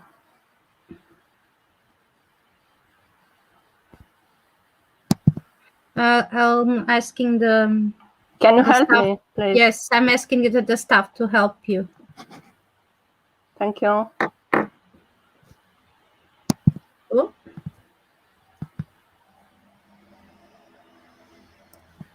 It's something coming. Yeah. Yeah, it was starting, but it was. Can you share the screen of Delia?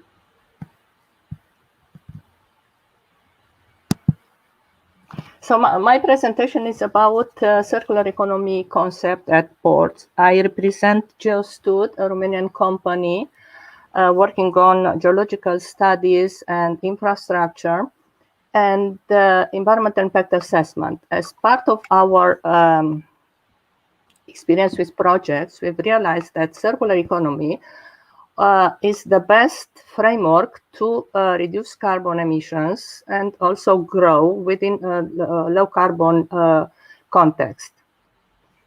My presentation is about the circular economy focus, the link between circular economy innovations and sustainable development.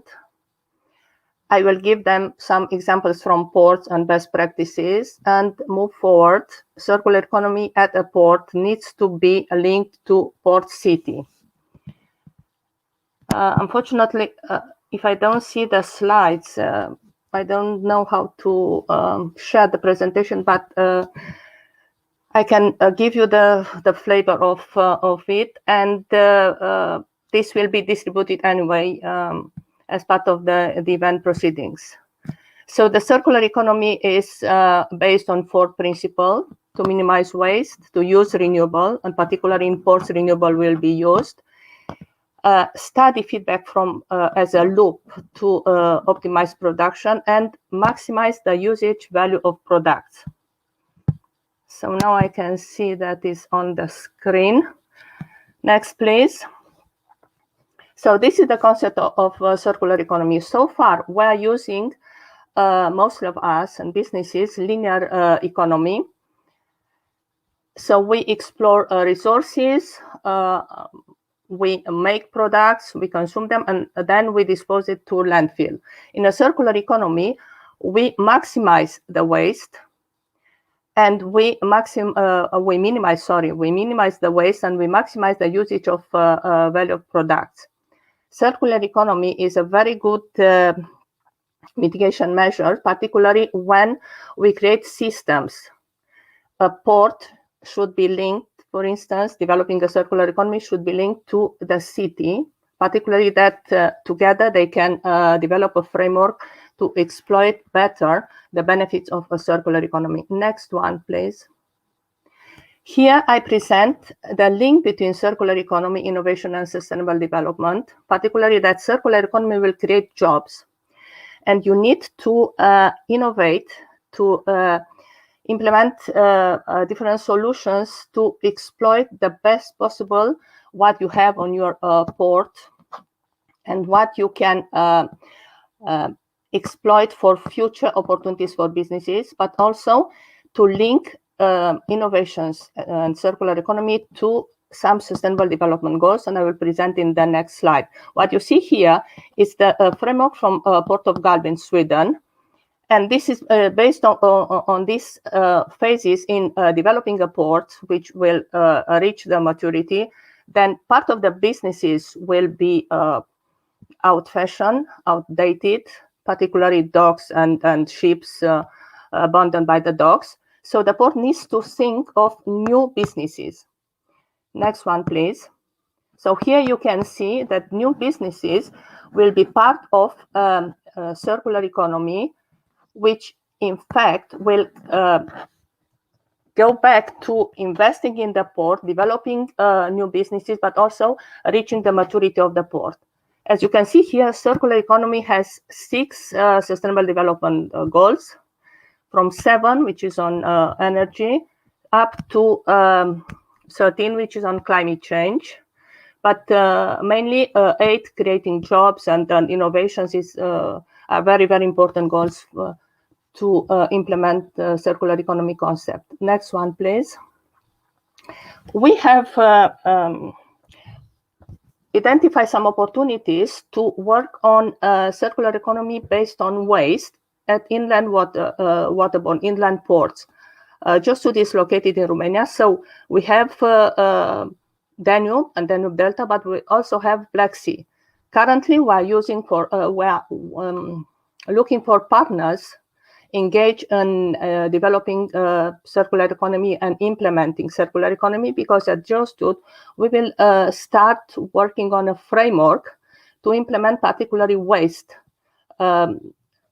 minimization and then opportunities to maximize the use of products, manufacturer, and so on. Next one, please. Here you will see a circular economy model from Copenhagen Malmö port. This is based on waste, and particularly food waste. You see that the food waste is coming from the ship and then is processed, and then the port is owning a biogas plant. Then it's going back to the ship, so the loop is closed. So, using biogas as just an example of renewable energy at ports will be more and more useful for ports and the cities, particularly for inland water ports. Next one, please. Here, the slide shows an energy transition. And because of this transition, some aspects of circular economy may be affected, but definitely the transition is towards low carbon and net zero port, growing within this framework of net zero. And ports have the facility to explore renewable energy, onshore, offshore energy, but also biofuels. We see the excellent example from Aveiro, having a local-based solution on biofuels from waste.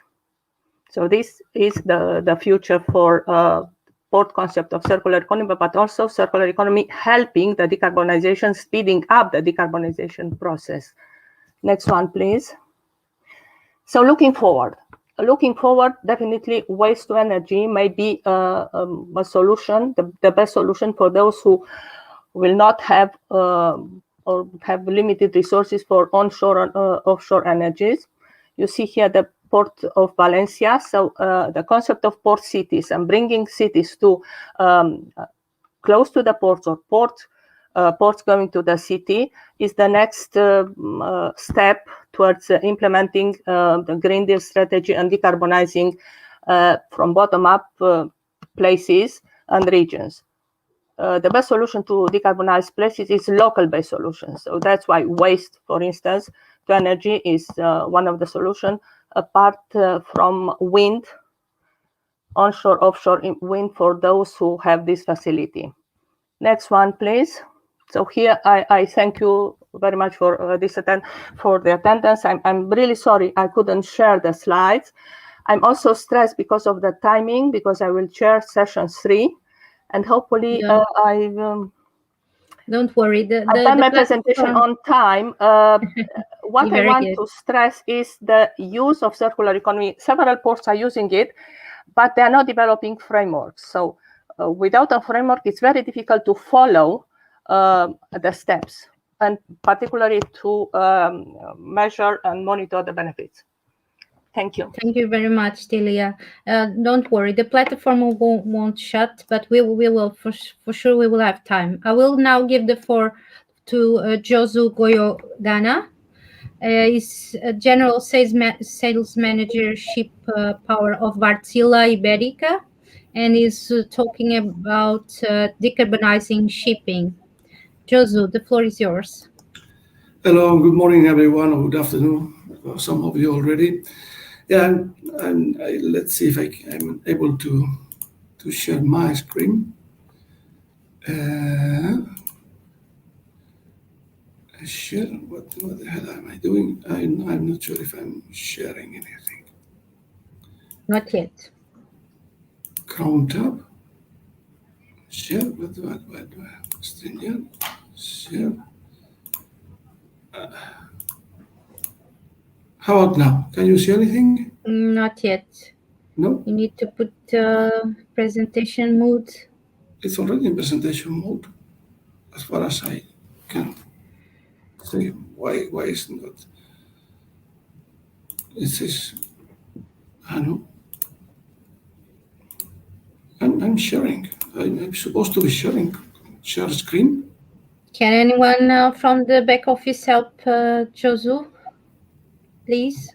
Entire screen, Chrome tab. I was working yesterday.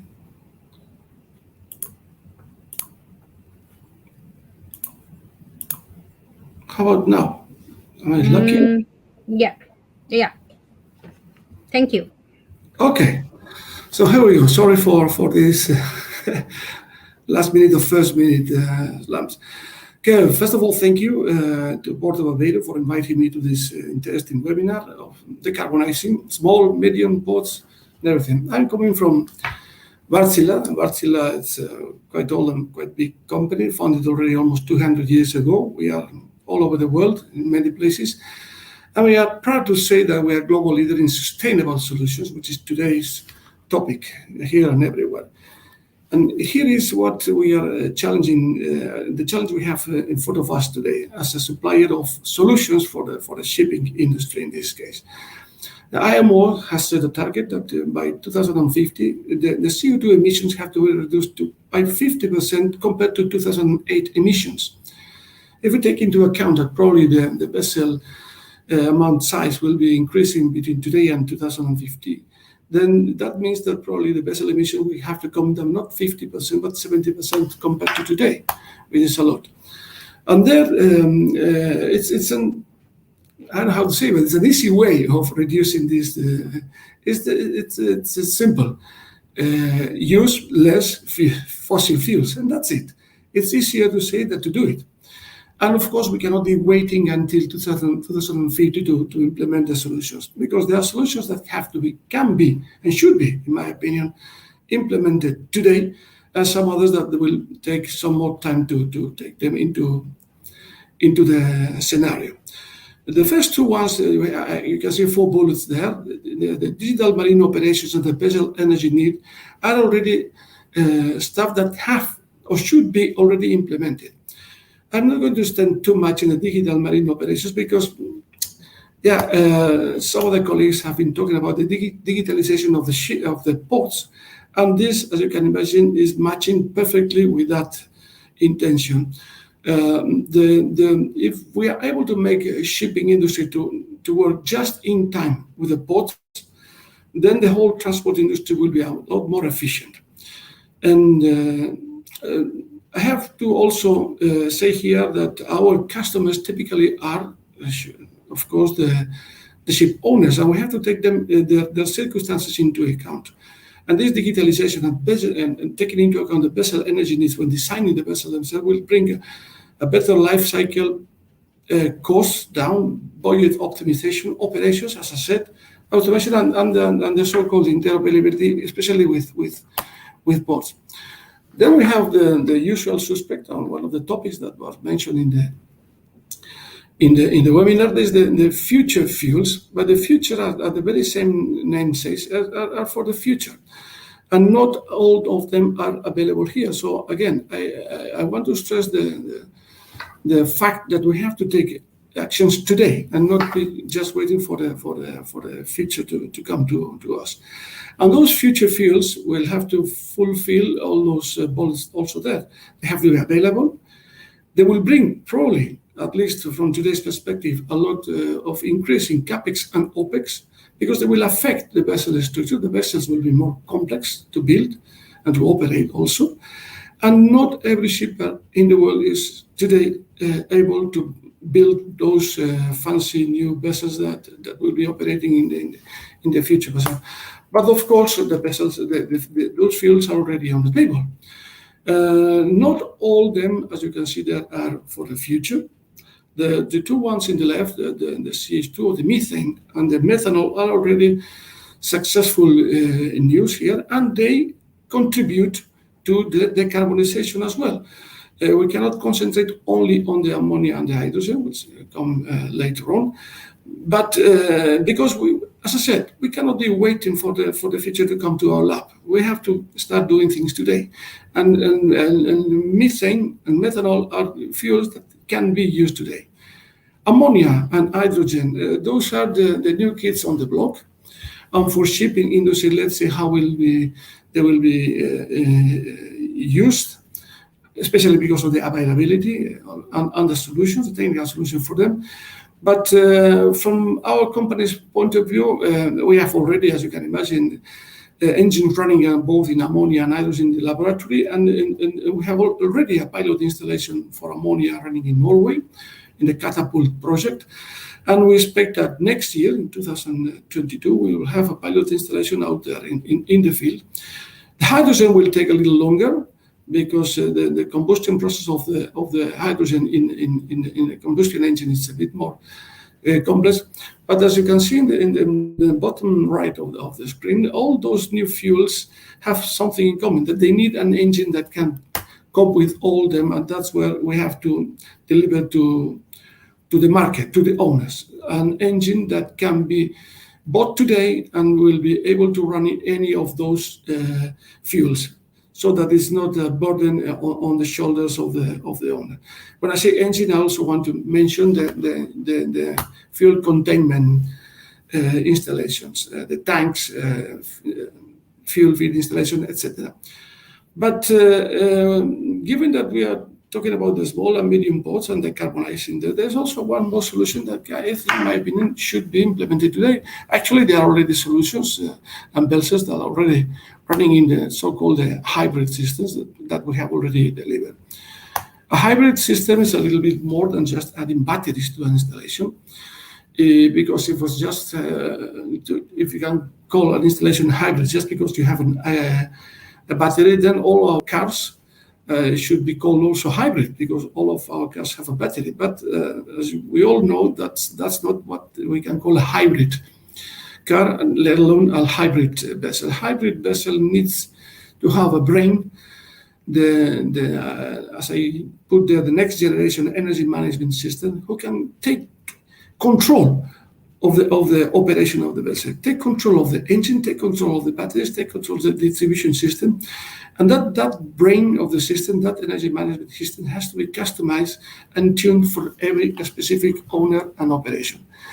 That will bring to the owner, of course, cost efficient. Again, I cannot forget that we are, as a company, delivering solutions for owners that have to be cost efficient and flexible, as I said before. I cannot tell an owner to purchase an installation that is good today, but it will be useless in 5 years, because that will not run at all. And of course, this hybrid solution brings a lot of benefits from the environmental regulations point of view. Imagine a typical harbor vessel which is attacked with a hybrid system. The tank can operate in zero smoke operation mode when it's in harbor. One of the colleagues in the previous panel said that yeah, and we can all of us say that the harbors are in the middle of populated areas. So if we can operate in zero smoke, it's not only decarbonizing, you're also not polluting the environment, at least in the short term. That vessel with a correct hybrid system can operate in zero emissions again, in and out of the port, and be waiting for the vessels that have to be carried in. Please conclude, Josu. Thank you. It's just 1 minute and more than enough. And not only this vessel, but the white link, the ferries are also there. So this is it. And implementing inductive charging is also one more advantage. So fuel cells will come with hydrogen, but today we have to be able to brave enough to implement this kind of solutions. And combustion engines and LNG, which are available today, should be something that we have to. Thank you. Okay. Thank you very much. Thank you, Josu. We now go to our fourth topic, that is about inland waterways port case study. And we will have now a joint presentation between Mariette Sankova, that is Executive Director of the Association of Danube River Municipalities, and Florin Nemtanu of the University Polytechnica of Bucharest. He is the Vice Dean Research and International Relations at Transport Faculty of University of Bucharest. So I'll give the floor now for both. Thank you. Hello, everybody. I'd ask my colleague Florin to share the presentation. Yes. Just a second. As it is a joint presentation. First, I'm Mariette Sankova from the Association of Danube River Municipalities in Bulgaria. We are an organization, a regional organization of local authorities, and currently we have 34 member municipalities actually representing the entire Danube region in Bulgaria. I'm joined here by Professor Asenov from University of Russe and by Mr. Kadishev from Municipality of Russe.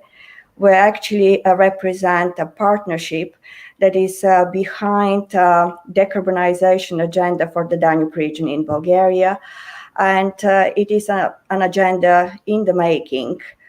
It starts from Municipality of Russe and Russe East Port, with it is focused on the use of hydrogen for decarbonization, but also it is seen only in the context of the Danube River decarbonization and can only be formulated and implemented in close partnership with our neighbors and friends in Romania. Hence, this presentation is a joint Bulgarian-Romanian presentation.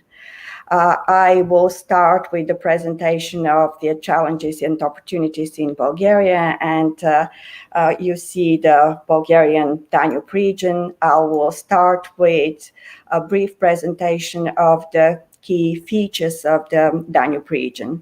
Of course, the central feature of the region is the Danube, inland waterway, and a core transport corridor in Europe, also an energy corridor. It is a border river. It is actually the 470-kilometer long river border between Bulgaria and Romania. And it is the two sides, the Bulgarian and Romanian sides, are not very well connected. Along this 470-kilometer long border, there are only 6 river crossings, 2 bridges, and 4 ferry connections. On the Bulgarian side, there is a dense network of inland ports, that both passenger and freight terminals, 36 ports altogether. But the infrastructure is very old and a pollutant, actually, and this applies not only to the ports, but also to the inland Bulgarian fleet.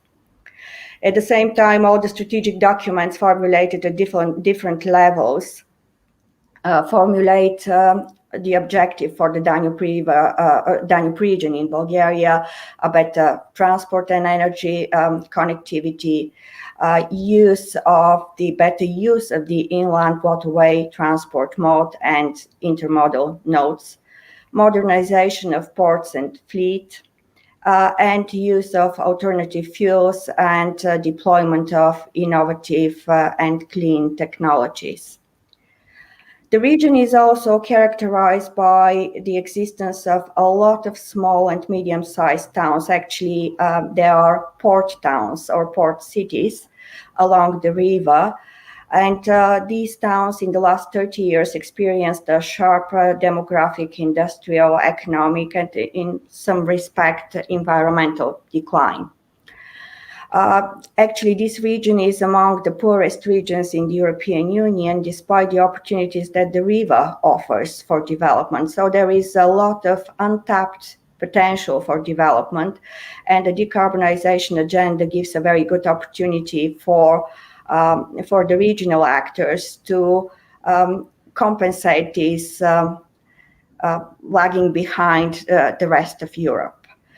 There are a lot of also protected areas under different environmental regimes in the Bulgarian side of the Danube River. There are national parks, reserves, there are Natura 2000 sites, and also wetlands protected under the Ramsar Convention.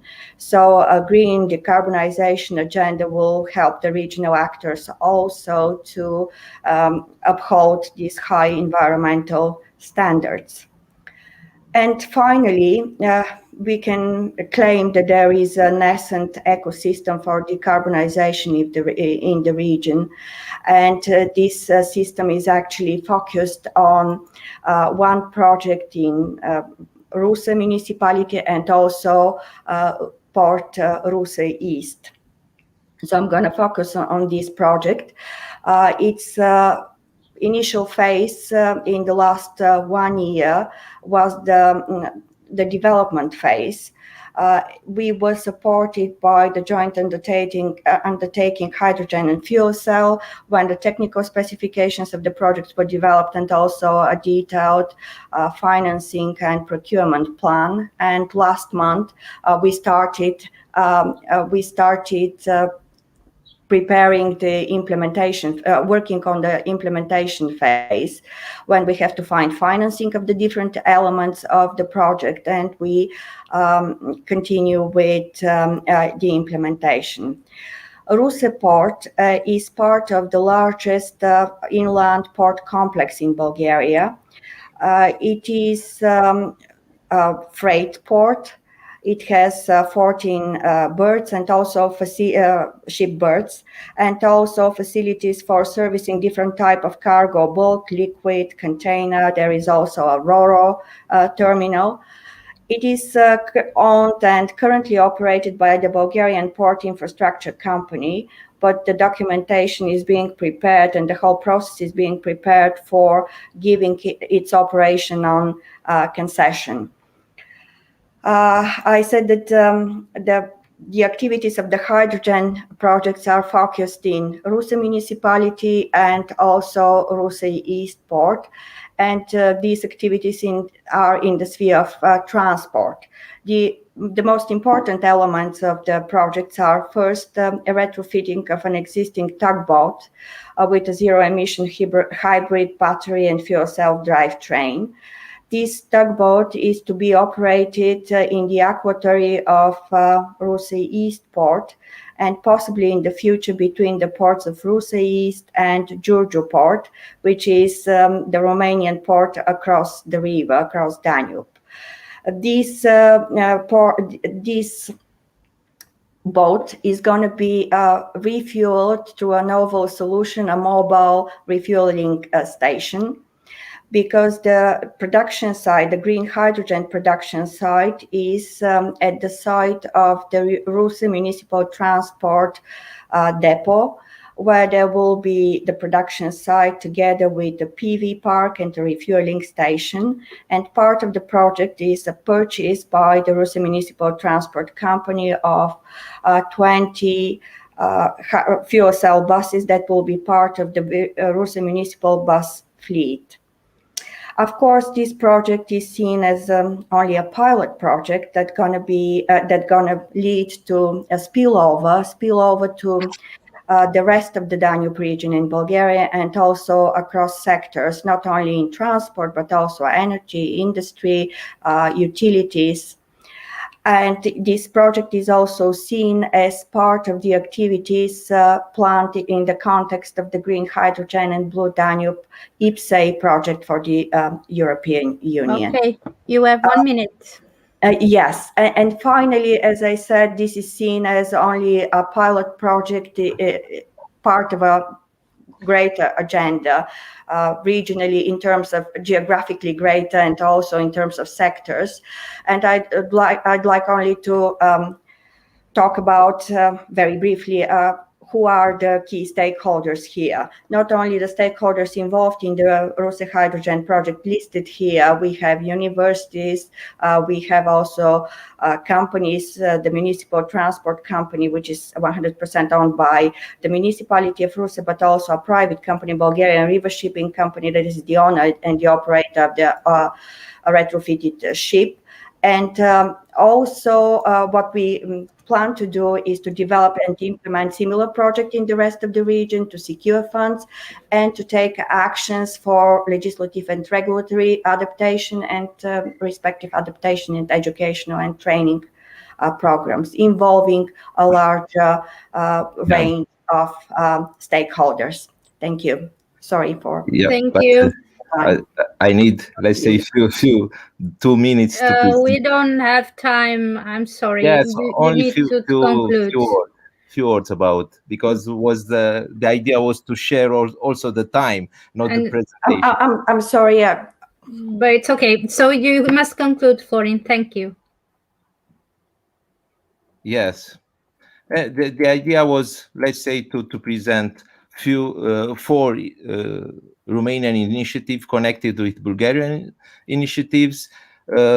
One important is Port Net Zero. Together with Port of Aveiro, we, let's say, proposed a project. At this time, this project is a strategy for us to improve the, let's say, the mobility in Danube Delta, and also to find the best solution to decarbonize the Danube Delta and also the lower Danube. This is, let's say, in few words, our initiatives. And also at this moment we have 3 European projects, one in Port of Giurgiu, another one is in Port of Tulcea, which is a gate, inland waterway gate for Danube Delta, and the third one is in Sulina, which is maritime gate of Danube Delta. Okay. That's all. Thank you. Thank you very much. I will give the floor now. I'm sorry, but I passed Paul Herring from Steinbei's Europa Zentrum. I'm sorry, Paul. You are inside the other topic of the circular and blue economy. So Paul is the project manager of Steinbei's Europe Centrum and works in the field of energy management, IP rights management, and hydrogen as alternative fuel for transport. The floor is yours, Paul. Thank you very much. Thanks.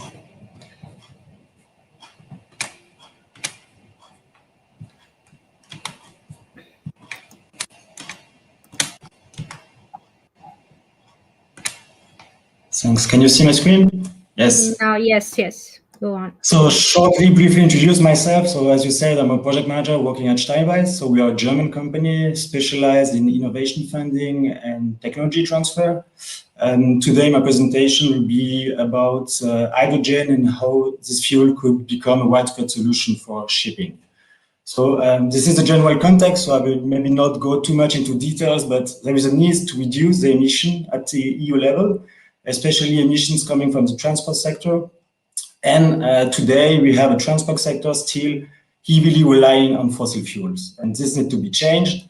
So we need to deploy new low emission alternative solution and the associated bunkering infrastructure, let's say.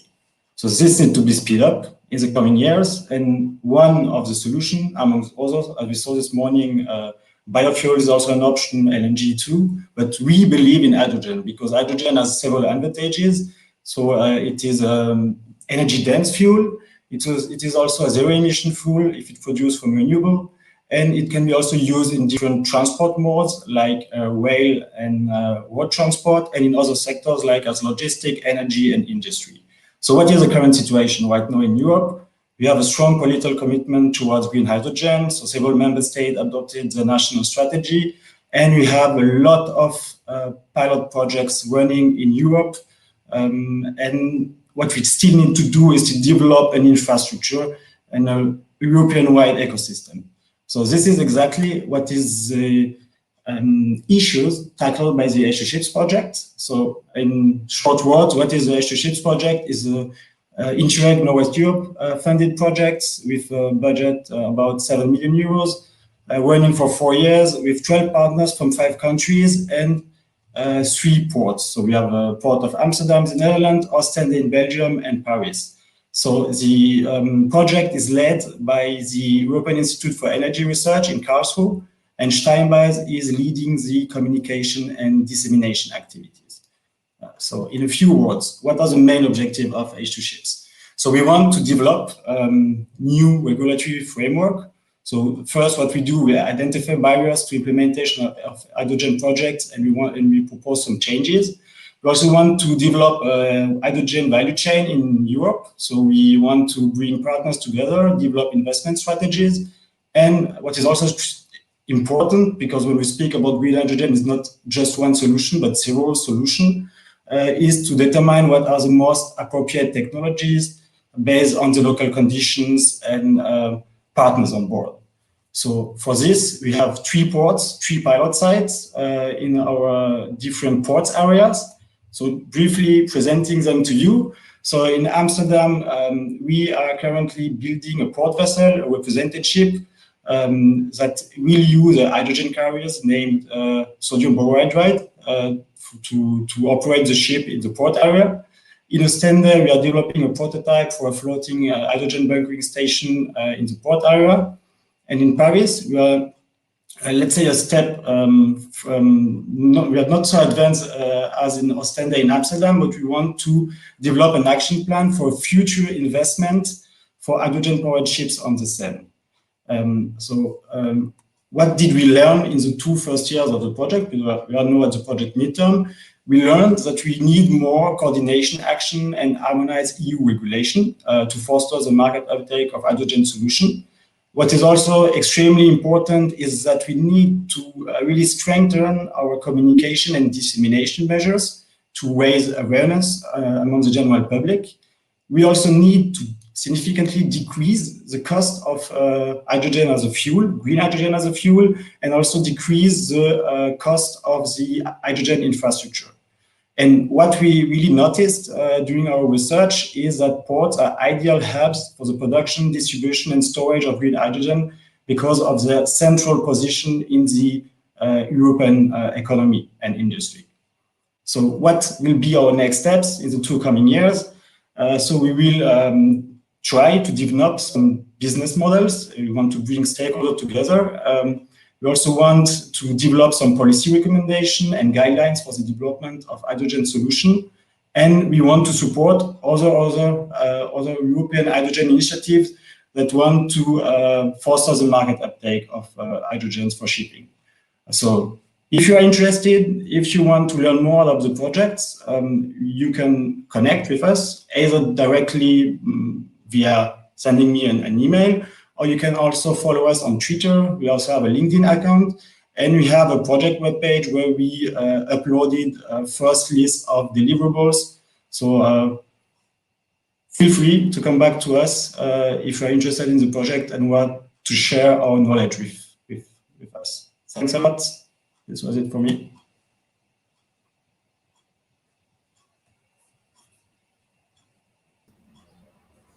Thank you very much, Paul. Very interesting. We will now start again with Tiziana Campizzi that that is assistant professor of transport systems of Core University of Enna in Italy. She will talk under again on the fourth topic, inland waterway sport case study. Tiziana, the floor is yours. Thank you. Yeah. Good morning to everyone. Can you share my screen?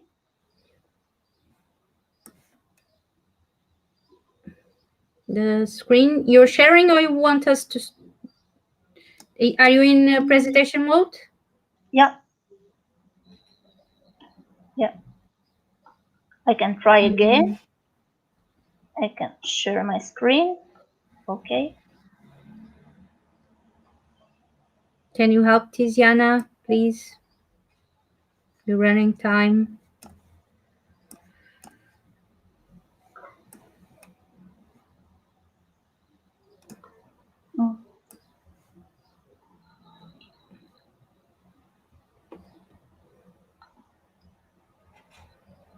I think that there is a problem with the laptop. Maybe you could start and then at the same time our staff will try to put your presentation on. Okay. Thank I you. can try. Okay. I'm an assistant professor at the University of Anacore that is located in the central part of Sicily, and our research interest is on sustainable mobility and transport planning and management network design. And considering the port sector, we are working on planning and development of smart port, called ironing analysis, environmental impacts relating to the port infrastructures. Please change the slide. Sicily is characterized by approximately 1,000 kilometers of coastline, along which there are a great number of ports and harbors, which are useful for connecting the island with the mainland, and thus for the movement of people and freights or goods. In addition to providing their ordinary berthing service, port can act as an integrator in the socio-economic system. Please, the other slide. The ports of Sicily are located in 3 different coastal areas. The first is the Ionian on the east part. The second is on Tyrrhenian on the north part. And the last is on the Mediterranean Sea on the southwest. The smaller islands are particularly important for tourists and thus for the local and regional economy. Sicily has about 33 ports and 26 small and medium-sized marinas. The main ports titled hub are Palermo, Catania, and Messina. The port of Trapani, Palermo, and Messina respectively provide connection with the smaller islands. And in terms of Sicilian port policies, the government is working on development of new port infrastructures, developing plan for leisure and recreational boating, and also to definition of projects for sustainable and resilient mobility. Through the next slide or my presentation, I take some example about decarbonization strategies and work in progress projects. The first example, my slides define the general map of hub and investigated ports. And the first example that I showed is relating to the western part of Sicily that will became smart because is work in progress project on focus on environmental sustainability and innovation since January 2021. This project aims to start a process of energy transition and to make the port of Western Sicily sustainable and smart through innovation, digitalization of port logistics system, and the energy efficiency of port and renewable energies. In this context, the port of Palermo is the lighthouse, just like a control room, and the other small ports are the satellites.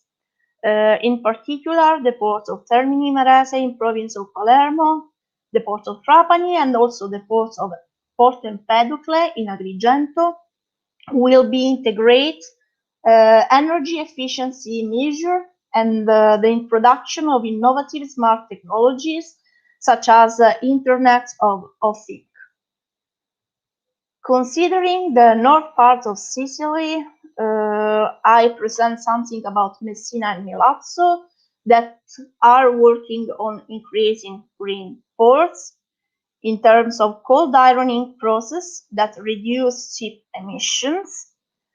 In fact, starting from the end of 2019, the Port Authority of Messina has been carried out projects in order to be build electrification system for the quay to ensure the power supply of ships stopped in the ports. This is a project that has been adopted in only a few Italian ports yet, which make it possible to considerably reduce the pollutant emission emitted by fuel combustion inside the port area. The Port Authority of Messina has long been attentive to environmental issues, having already implemented LED lighting in the port area and launched studies of the feasibility of LNG deposits. From 2021, the infrastructure of Milazzo can accommodate up about 140 boats with no draw limits up to a maximum length of 50 meters. Geographically, Milazzo is the closest point of departure of the north coast of Aeolian Islands, a popular destination for yachtsmen to their natural and archaeological beauty. In the port of Milazzo, the service will involve all the docks. There are no use both for technical nautical service, for ships and for ferry that carried out the service for the Aeolian Island and merchandise ship. And like final example, I show something about the port of Augusta, the port of the eastern Sicily, not small but medium size, focus on sustainable mobility and energy efficiency in ports. In fact, a tender was recently launched to identify the best project idea for the construction of an onshore or floating coastal storage of LNG with the port of Augusta, core port of the TEN-T network. The area covered by proposed projects is located in the province of Syracuse, and the project envisage different methods of supplying LNG for shipping and also for land transport vehicle. This is it. Thank you for your attention. And sorry, I apologize for the slide. Thank you, Tiziana. Don't worry. There's always technical issues. And now we're going for our fifth topic, that is port and logistic training with Hugo Faria, that will present the onboard project. Hugo, the floor is yours. Yes, I'm now start sharing the screen. I'm Hugo Faria from Innova Plus. We at Innova are deeply involved in vocational and education and training, besides many other activities on project management and participation and so on. And I would like to present you, and I will be very fast. I have one message to you overall, but I will like to present this on-board project. Innova coordinated this project together with other 5 partners, Portugal, Ireland, and all covering the maritime sector and the port and corresponding stakeholders, and with the objectives of identifying and promoting new technical profiles and corresponding curricula for new jobs or new technical jobs to appear in these ports and logistics sectors, to develop their apprenticeship model, and of course to design guidelines and implement training programs themselves. Four target groups were identified and addressed throughout the project, covering and ranging from the ports authorities up to, of course, several stakeholders around it. For all of these, more specific objectives were defined, whereas the main methodology was to study the context with approaching a large amount of stakeholders by questionnaires, interviews, and creating these focus group discussions, and then identifying and clearly defining these additional or new profiles to implement, and corresponding apprenticeship model, and implementing the training program. As we will see in the next slide, this is the same idea, but the main message here is that the main outcome was a strategic plan for the sector that is available in our various online platforms that you can download and study if you wish. Going to just a small example, we defined these two new technical profiles. So the technician on ports and logistics with digital skills of level 4 training skills, and the specialist technician on IT applied to ports and logistics. So these are two examples among various other profiles that were refined or updated corresponding to the future needs or the trends that were identified. Again, all of this is available in this website and also the social networks of the project. And the training program included 4 specific units, ranging the startup and the closure and the follow-up of the apprenticeship and capability to learn and to implement the new skills. Whereas all of this information is available in several links, as you can see in the screen. The message that we would like to address, and that's the reason for this short presentation, is that besides the technology, besides the innovation, besides all the ideas to improve the environmental performance of these hubs that are small and medium ports and the corresponding transportations all around, ground and water-based, it is indeed needed not to forget that we should address the training of and the reskilling of the operators. And we are talking about infrastructures with a considerable amount of heterogeneous workforce that need to be aware and trained and skilled for the upcoming and the next generation of technologies and even the mindsets. That's the main message. I would like to thank you all for attending this session, and I'm available for questions, of course, if needed. Thank you. Thank you, Hugo. It was very assertive, focused, and on time. Now we will give Q&A time. We won't have much time, but so I will make 2 questions, especially then we go to the session 3. One is for the ports of Danube and Danube Delta, probably for Florin, since he didn't have the time to talk about that. Regarding the European Green Deal goals set to gradually reduce the emission of GHG until achieving the carbon neutrality. Why is so important for you? How do you see the decarbonization of small and medium-sized ports, especially? Yeah, for us it's quite important because we have only small and medium ports. This is one reason, and another one is the relation between small and medium ports and cities. because if you look at a huge port, the huge port is isolated. It's not let's say a direct relations between citizens and the port activities. It's a kind of island, a huge port.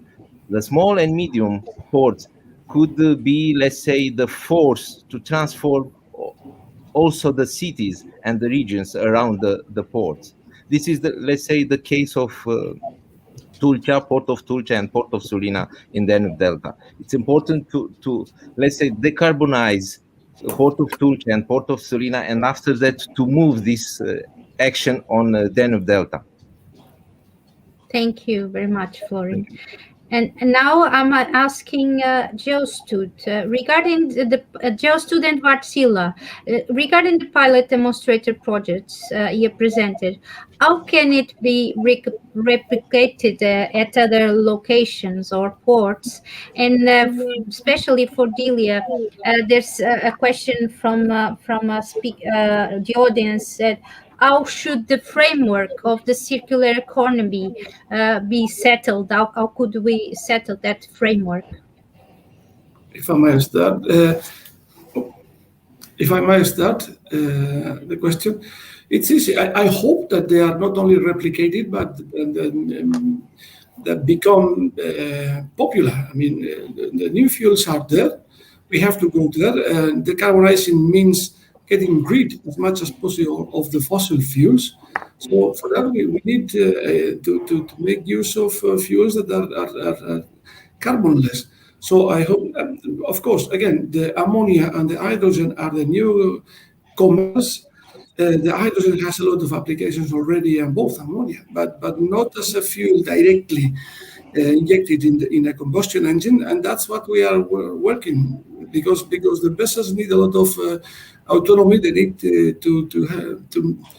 go with a long range of distances, and then you need to handle this as in a liquid form. Let's see. But again, we are working on it at the laboratory, and they are coming. Ammonia will be in the market next year, and hydrogen will follow in a couple of years. Thank you. Delia? Thank you for the question. Indeed, the setting up a framework on circular economy will speed up the decarbonization process. The first step is to explore what you have on site, and then to maximize the use of resources and use the circle of reuse, remanufacture, refuse, looking for waste and then for energy. And if it's possible, waste to energy is the key. But each port should set up this network and the framework particularly, because circular economy will limit the development and particularly implementing green solutions. So it's coming everywhere. And to be successful, the ports should talk to the city. Particularly, they have in place circular economy. Sometimes we do have circular economy in place, just we don't recognize it. So I invite everybody to join Geostud, because we will set up a circular economy starting from waste and then moving to energy. Very good. Very interesting. Thank you. Thank you very much. Just one more question and we're done. We're going to session 3 to Innovamais and Sicilian small ports. What do you think is the role of networks to disseminate this knowledge, especially in what you shared in Innovamais? We are talking about Portugal, but then how could we disseminate this framework of knowledge and training and the preparing of these generations, even the old ones that need to adapt to these skills? How could we make it and being accessible to this knowledge under the EU? Well, thank you for the question. I think that there is a linear and simple question answer for that, but not a simple implementation. The simple answer is that first we all need to be aware of the problem. We as a community of several ports, we as stakeholders and community and society in general, we need to be aware, and part of the effort of this these kind of projects and funded projects are exactly to disseminate this problem thinking and the tentative of having solutions. Of course, then we need to engage people, and to engage people, we do. There are, well, say, trending ways to do it, but now we see lots of community building efforts and community of practices building up throughout the projects, and that's the way we link the technical projects themselves with society, with stakeholders and others. And finally, we need to show results that are indeed convincing, and that's I think one of the most critical and also most challenging, but in the same time is, I think, one of the advantages of most of the presenters that are in this session and the previous ones, because we are indeed having a roadmap and indeed having a clear mindset on what to do to improve, and I think results will speak for themselves. So I think if I would sum up in one word, my answer would be we need results. Very good. And Cecilian, well, Tiziana?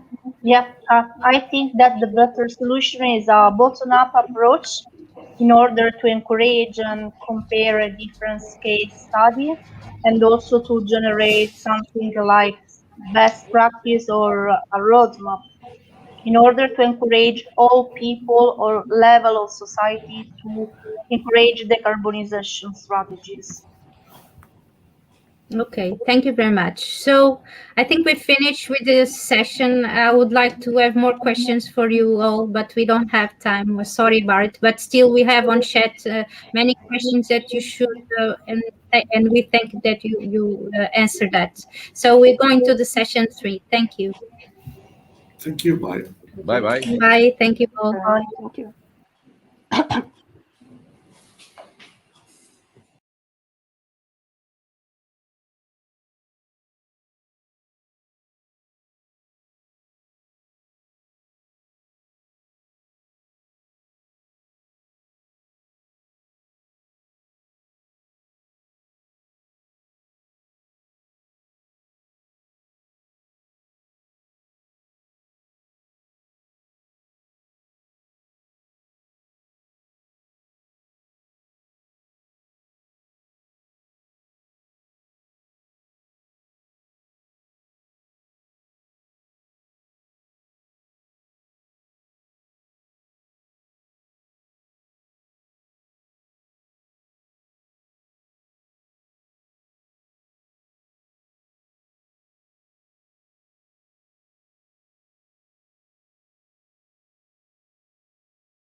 Good afternoon, everybody. I'm Dr. Delia Dimitriou from Geostud, the head of climate change and circular economy, and I'm pleased to chair this very dynamic session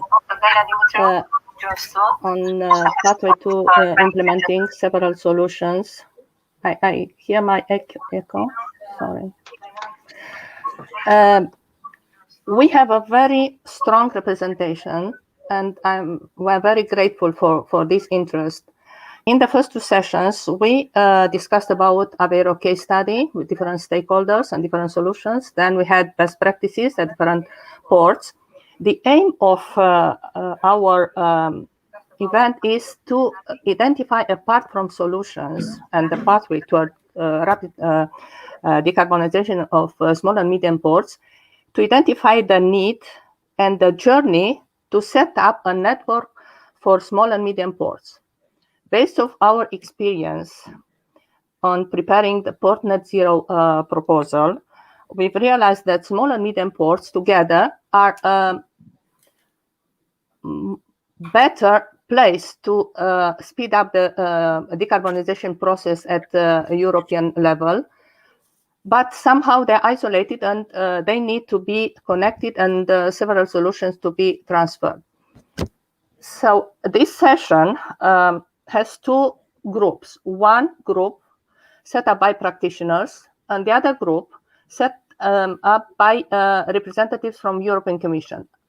I will invite first the practitioners and each of the panelists to present yourself shortly, so then the audience will recognize the face. So firstly, I invite Walter Selen from ESPO, who also has a presentation on practices at European seaports. So Walter. Sure. Good afternoon, everyone. Thank you very much, Delia, for introducing me, and thank you also to the Port of Aveiro for this invitation. If you'll allow me, I'll just take a moment to share my screen with you all. So hopefully the technology will be with us on this. I think you should be able to see. I was not so lucky in the previous session. Yeah, well, you know, you never know. So like this, everybody can see it. Perfect. Yes.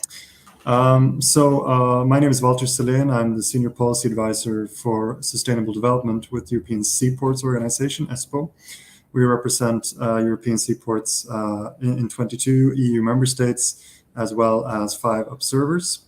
And what I would like to talk to you about today briefly is basically to set the scene on the decarbonization efforts of European seaports, focusing, of course, on the role of small and medium-sized ports in a green future.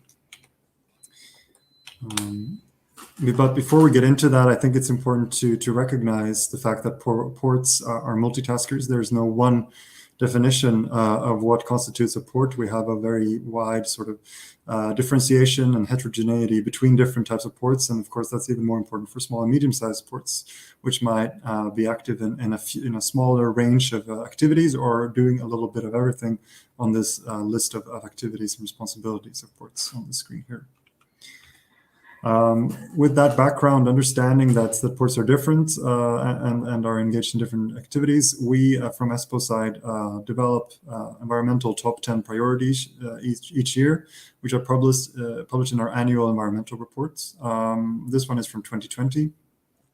And we see here that the #1 environmental priority for ports is air quality, the second is climate change, and the third is energy efficiency, where climate change has moved from being in the 7th position in 2017 to 2nd position in 2020. So we see a clear concern for these issues amongst our members. And of course, this also reflects the priority and the focus that we have from ESPO in trying to help ports deliver decarbonization. One of the many reasons why this could be a concern, and we will get into the legislative reasons shortly, but another is, of course, the fact that ports are often on the sort of the leading, on the front line when it comes to facing the negative effects of climate change. We see in our environmental report from last year that for the first time in 2020, over half of the surveyed ports experienced some sort of operational challenges related to climate change, for instance, frequent storms, flooding, changes in wind or wave conditions. On the regulatory level, of course, for us as a European organization, but also for many of our members, the European Green Deal sets the parameters. And our role as European seaports is, of course, to help deliver on these ambitions and help also make sure that the legislation is fit for purpose. For us, the greening of shipping is a priority, where, of course, the main responsibility lies with the shipping sector. But at the same time, as we've heard earlier today during these sessions, ports all over Europe are already taking action, and we are committed to play our part in helping the shipping sector make the green transition. We're also very much trying to lead by example and walk the talk by committing to green our own fleet and our operations within our own remit. To give you a tangible example of what ports are doing on the ground, we see that ports are increasingly taking steps to encourage the greening of shipping by offering so-called differentiated dues for greener vessels. We saw that in 2020, close to 60% of the surveyed ports provided such fee reductions, for instance, for reducing noise, having sustainable waste management on board or using alternative fuels or connecting to onshore power supply. We're also seeing that we are increasingly deploying onshore power supply and LNG bunkering all over Europe within our membership.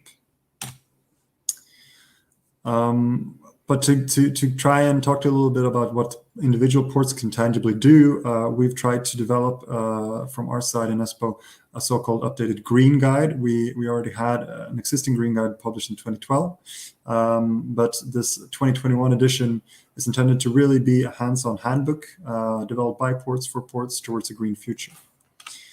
In this green guide, we distinguish between the different elements of port governance, where, of course, port authorities have a very important role to play. But we see that the further away we get from the direct remits and responsibility of the port authority, shown here in dark green, the further away we get, the less of direct influence and power they have to bring about greening on their own, meaning that they need to really cooperate with other stakeholders, and of course requiring all these other stakeholders to get on board as well. But with this recognition in mind, we still think that every port can do something to green, and that's especially the case for small and medium-sized ports. So what we wanted to do is to develop a vision for where we want to be, where ports are pivotal to bringing about a green future.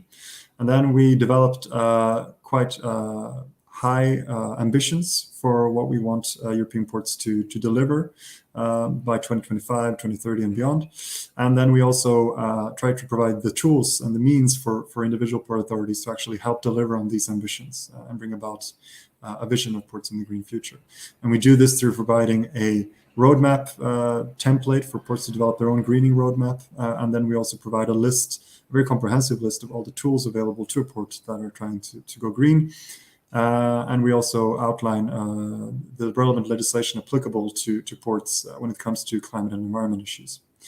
I will also mention briefly our Good Green Practices, which has already been launched. The Green Guide itself is forthcoming later this year, but what we currently are doing is that we've already published a website called Our Good Green Practices on the ESPO websites. It's available at www.espo.be/practices. And here we have over 60 good practices from individual ports in the ESPO membership, categorized into different areas of relevance, for instance, energy or fuels, climate or air, port and city, etc. Really showing that ports are already doing something, and hopefully this can inspire other port authorities to follow their example, and also show to policymakers that a lot of action is happening from the bottom up already.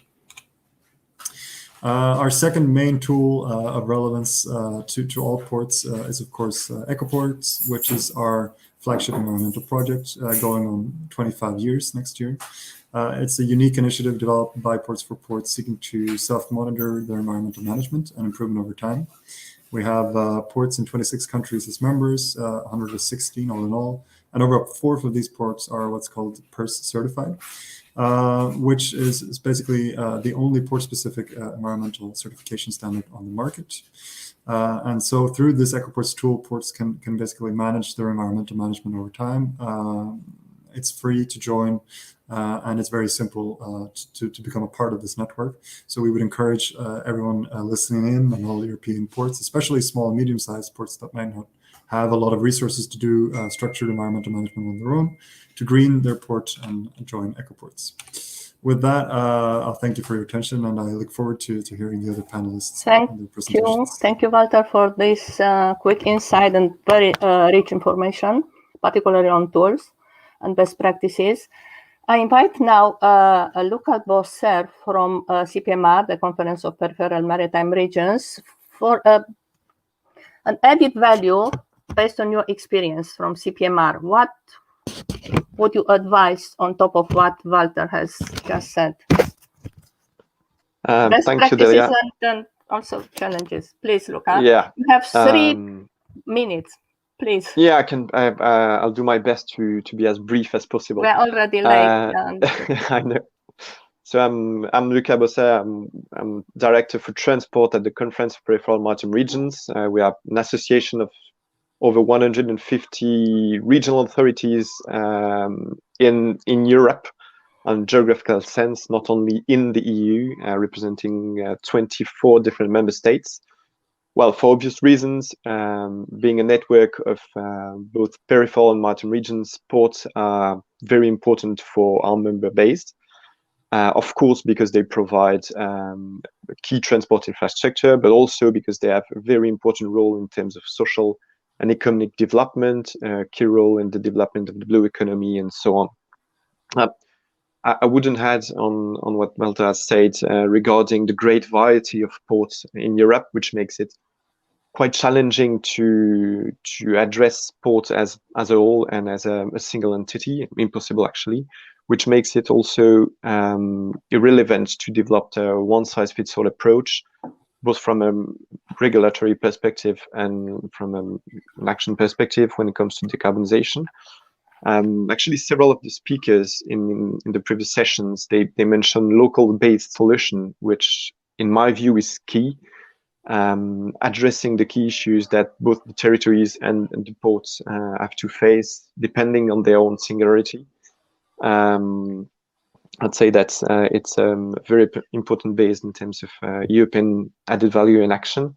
I would be able to pick some examples. For instance, for islands, I remember a meeting we had with Corsica, so an island in the Mediterranean, explaining that they would be eager to develop electrification further in their ports, but the challenge they were facing is that they were unable to produce enough green electricity, and actually they would have to use fuel to produce electricity, which would make actually the solution worse than the problem would try to combat. So those are just a simple example to show how it's really important to address the key features of each port in each region or territory to provide the best solution possible. Another challenge in our view is actually linked to this one is the fact that it's quite challenging to make sure that decarbonization and green solutions can work hand in hand with strong territorial accessibility. We had some example of negative effect of some very needed environmental legislation that actually had a negative effect on the territorial accessibility of some regions. So that's something that it really needed to prevail. One last issue would be the access to funding, which is an obvious one for small and medium ports, especially because if we're looking at the way that the whole EU is tackling ports and infrastructure investment when it comes to transport, we connect to the TEN-T regulation and the fact that the core network is the priority, meaning the biggest ports. And although we're not disputing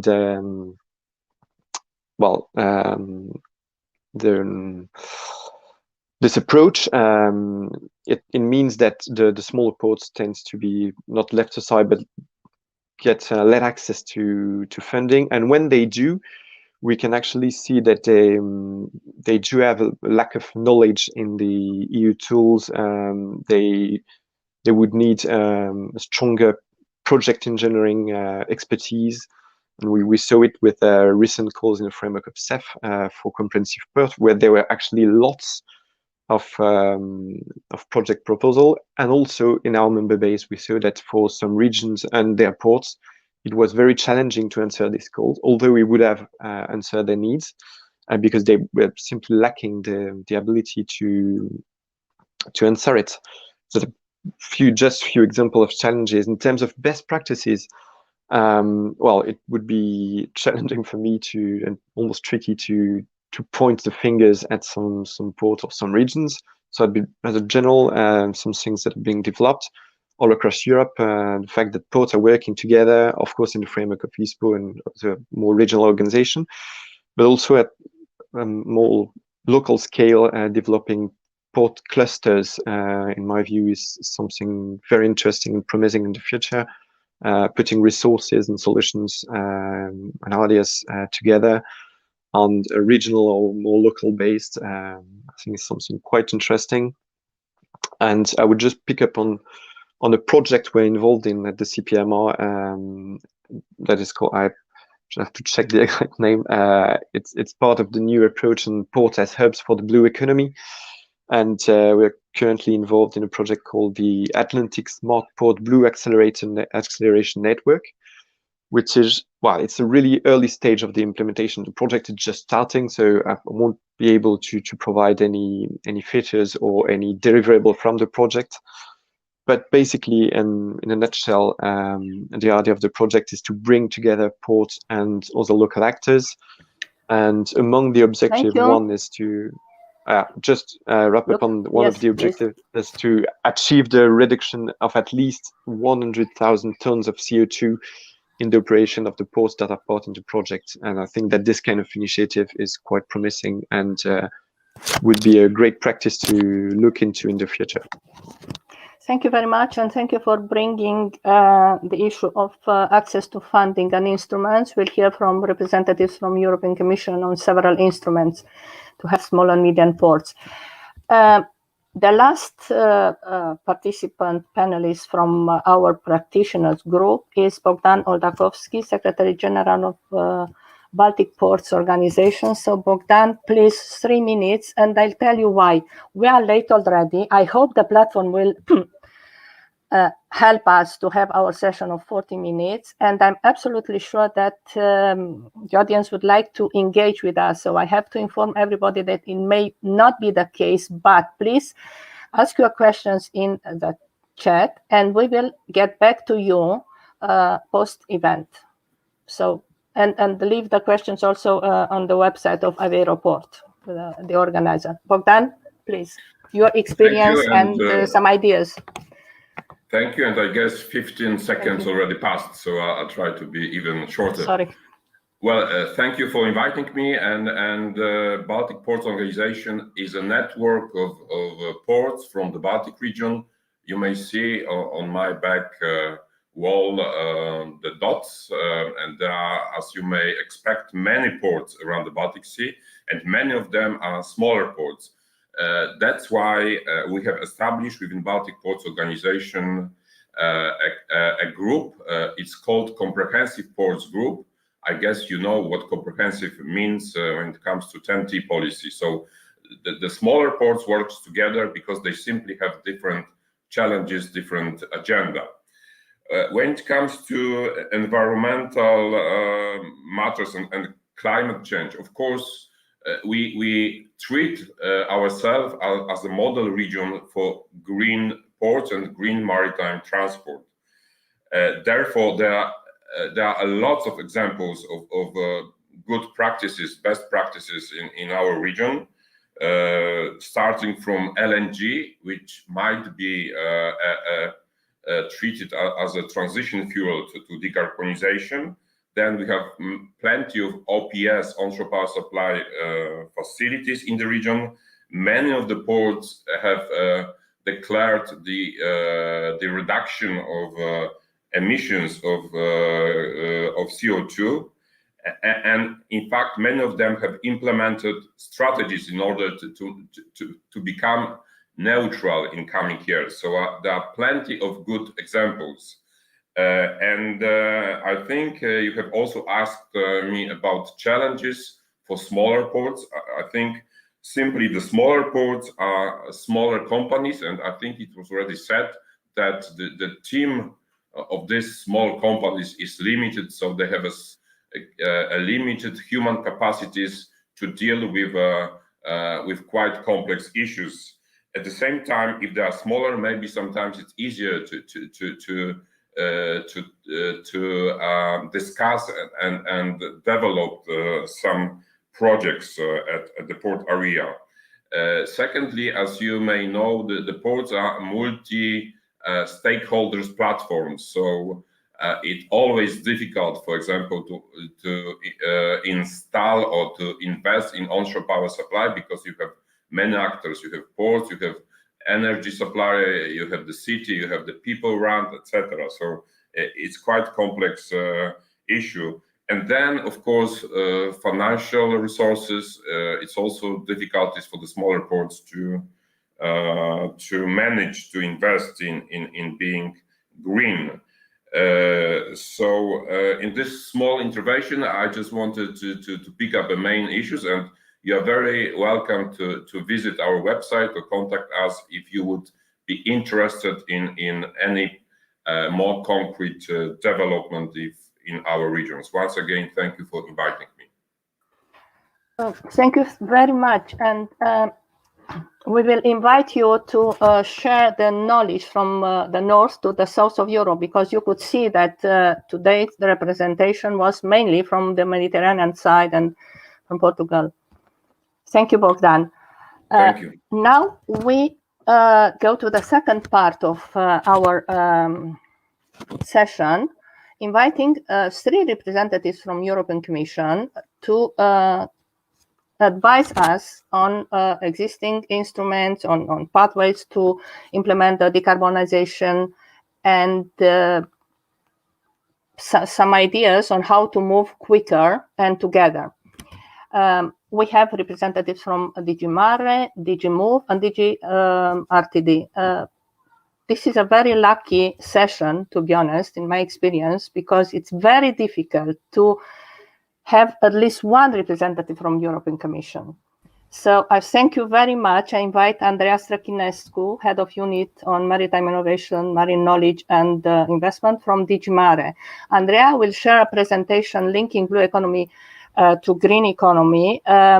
She has several slides which are extremely useful to share and disseminate post-event. Andreea, you have 10 minutes. Please. Yes, thank you very much. I'm just trying to share my screen. Not very clear. If I know I had a problem as well. So please, back at stage, help us. Wait a second. Wait a second. I might be able. Can you see my screen? No. No. Okay. In this case, so okay, Katerina. So okay, it's coming. Yes. Thank you. Okay. Yes. Please. Yeah. Okay. Okay. So no, it's not. Sorry. It was then it was then mine that you saw it. Okay. Sorry. I will try it again. I will try to be very short. Okay. Let's see. It's okay. Well, we really need insight from European Commission. So please take your time. I was just yeah. You're able to see my screen? Yes, we can see you. Okay, perfect. Thank you very much. I will try to be very short because I know very well that we want, of course, this presentation to be useful to the people who are listening to us. Briefly, I would like to introduce you and to show a little bit what is behind the European Green Deal and what is the level of support that can be considered for the green ports. First of all, if you look at the European Green Deal, probably it's not very obvious from the beginning where is the blue. But it's true that if we look a little bit on all the parts which are on the right side, in terms of biodiversity, pollution, blue economy, but also climate law, farm to fork, and sustainable, everywhere it's blue. So European Green Deal, even if it's green, it's for sure that blue, it's in everywhere. And all the priorities, I would say, that offer opportunities and have objectives for everything which is linked with a healthy ocean and waters. So concretely, we have as well, starting this year, we know it's the European Decade for Ocean Science, and there are clear objectives behind this, which are strongly linked to the European Green Deal strategies, and also there are the tools available in terms of supporting to achieve all these objectives. And I will speak briefly a little bit later. As Delia said, there are several slides, and I would be more than happy to share them with all of you. I will not enter in too much detail. So first of all, we have a new approach for sustainable blue economy that was announced at the end of May 2021 this year. So the idea is, of course, to be able to ensure the sustainable transition of the blue economy, of all its sectors, and to transform as well the blue economy value chains. In terms of decarbonization, and here, of course, to be able to explore the full potential of the offshore renewable energy, transition to zero-emission vessels, transform ports and hubs for sustainable development. But then all the objectives that are coming linked to biodiversity and the responsible sustainable food system and the circularity. There are, if you look a little bit in this, there are opportunities, I would say, quite a lot linked to what we spoke today. So blue economy, it's crucial. It's crucial in terms of the objectives that we have for 2050.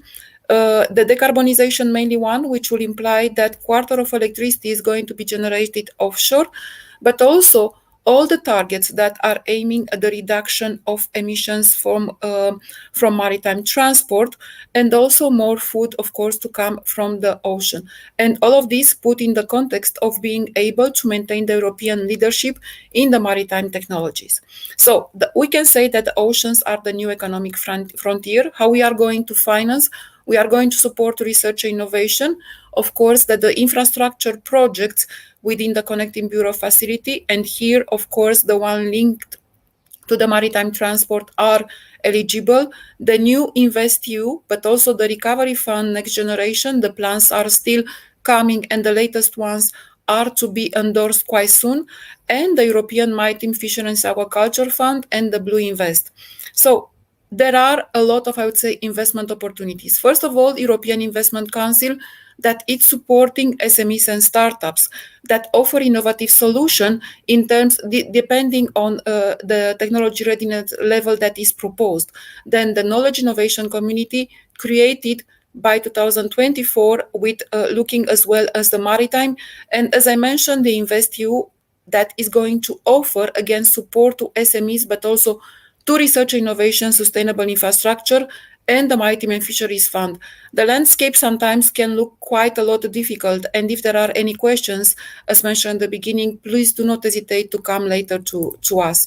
So we have Horizon Europe financing research and innovation, and we are going to have a mission as well on ocean and waters that has 3 clear objectives in terms to protect and to restore the marine ecosystem, to prevent, eliminate pollution, and to make sustainable economy carbon neutral and circular. This is the mission, and there are going to be lighthouses in different places, in different sea basins. Just they are going to build, of course, on different stakeholders' participation, member states' involvement, and also being able to engage to the citizens. More details to come, I would say, in September 1st, when the communication on mission is going to be launched, and at the end of the year, and when we are going to have the first work program in which missions are going to be included, clearly published. Currently, the one that it's for 2021 has only the support action in order to see how the second step of the mission is going to be put in place. Let's not forget the clusters. We have a cluster 5 looking at climate, energy, and mobility, and also a partnership on waterborne transport.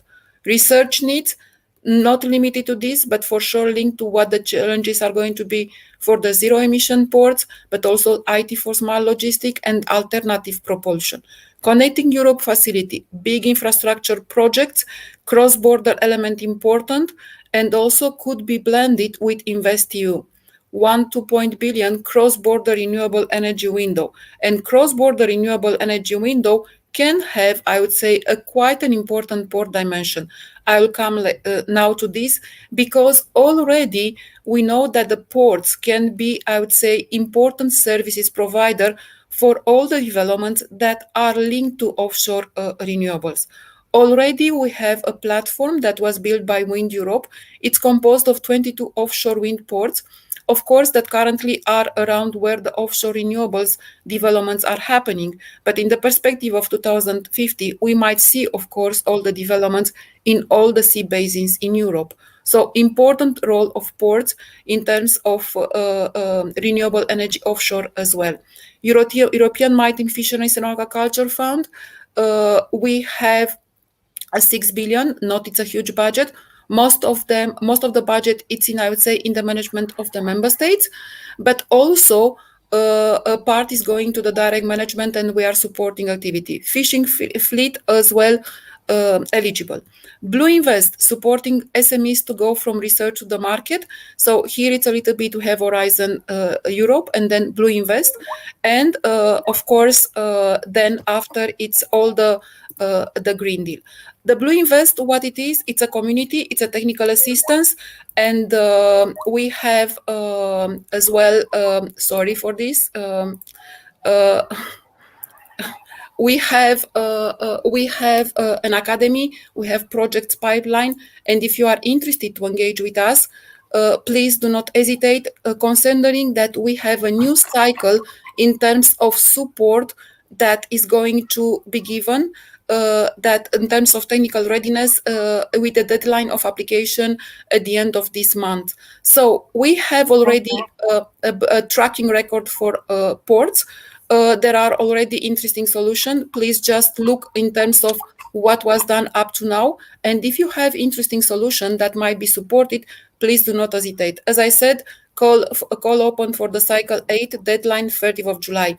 Any questions, anytime now, or if we still have time, if not later, Thank you. please come back to us. Thank you, Andrea, for the rich presentation and many instruments that you have shared with us. The presentation will be distributed. Unfortunately, we don't have time for questions because of the technology. This platform will kick us out within 40 minutes, I guess. Sorry about this. The next representative from European Commission is Jorgen Bjerg, Deputy Head of Unit for Ports and Inland Navigation from DG Move. Jorgen, please. Jorgen will tell us about some sustainability aspects of smart mobility strategy and EU investment instruments. Thank you very much. Yes, thank you very much, Delia, and thank you also to the organizers for the invitation to participate here. I'm trying to share my screen. It doesn't seem to be going very well. So, Sofia, Rolanda, please help us if Jorgen cannot share the screen.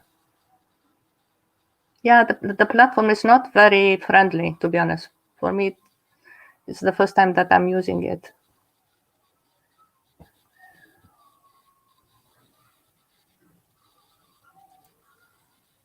Here we go. Okay, yeah. Here we go.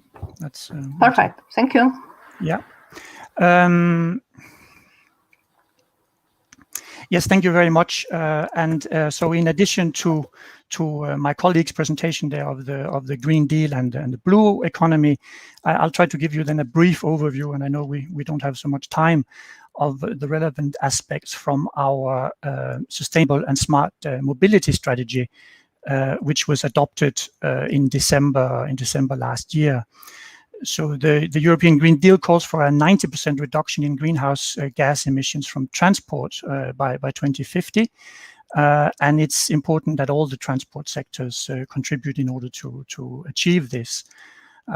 So we put forward this smart and sustainable mobility strategy then, which should help and identify pathways for the twin green and digital transitions of the transport sector, and also supporting its recovery after the COVID-19 pandemic, and build a resilient transport system for the future.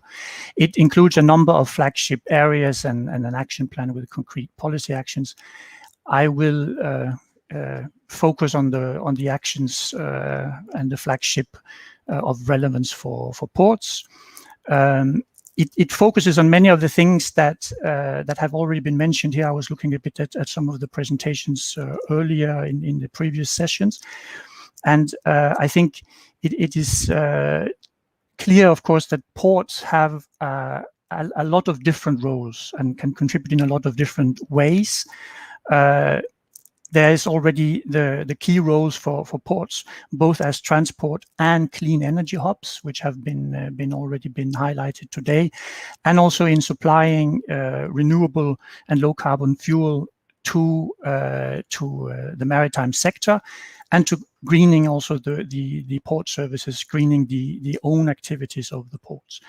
And I think all of these are also very relevant for small and medium-sized ports. I've also included in some concrete examples of initiatives that are coming up, which can be of relevance for ports. As many will have heard, there will be a legislative package coming out, we hope, next week, with a lot of legislative initiatives to promote the reduction of greenhouse gas emissions. There are two of those I would particularly mention of relevance for ports. There's the so-called Fuel EU Maritime initiative, which aims at boosting the production and uptake of renewable low-carbon maritime fuels, and also the use of shoreside electricity in ports. And I'll perhaps focus a bit on this in the next slide as well.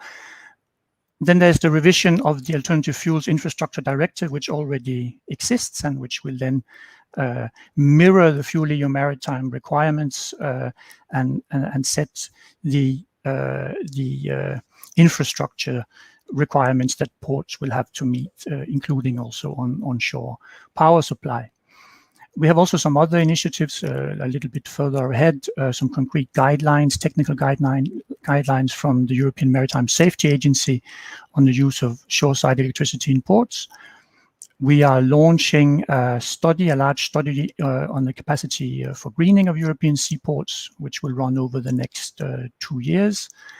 And also we have under the European Ports Forum, which is established under the Port Services Regulation, we have a sustainable port subgroup, which also looks at best practices and on sharing best practices.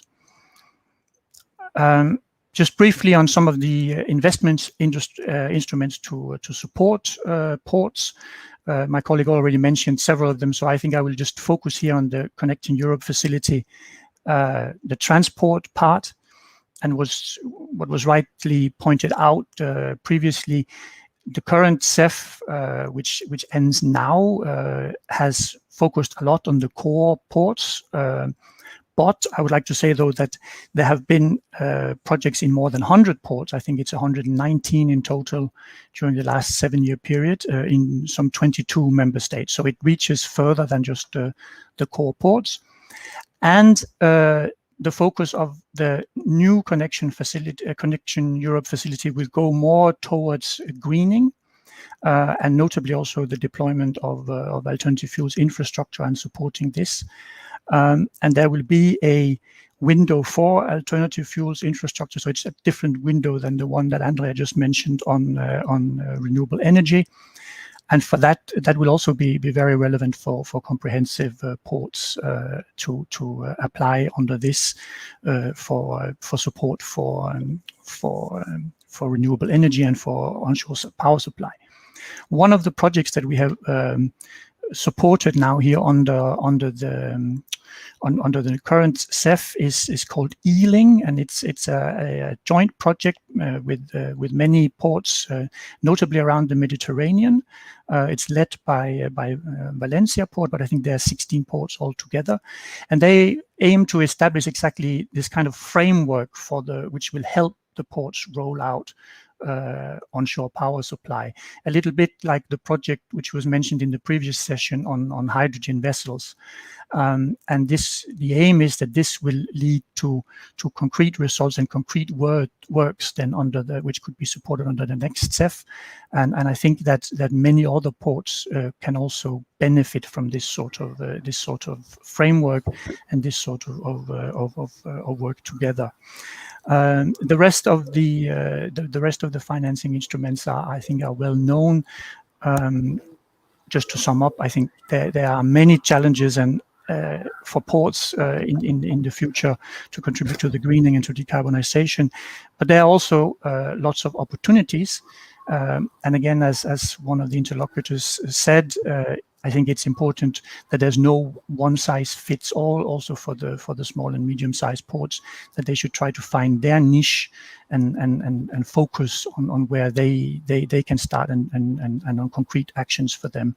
So I think that's important, and that there will also be support available at EU level in the various programs, also for comprehensive ports.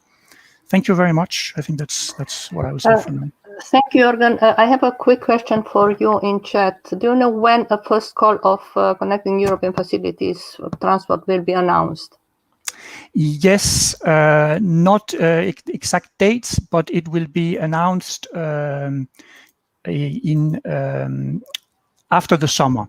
The Connecting Europe facility will, something like this. The Connecting Europe facility will only now be adopted by the European Parliament, and then I think we are more or less ready to launch the calls already in the autumn, both the general calls for grants, but also calls under the window I mentioned before for alternative fuels.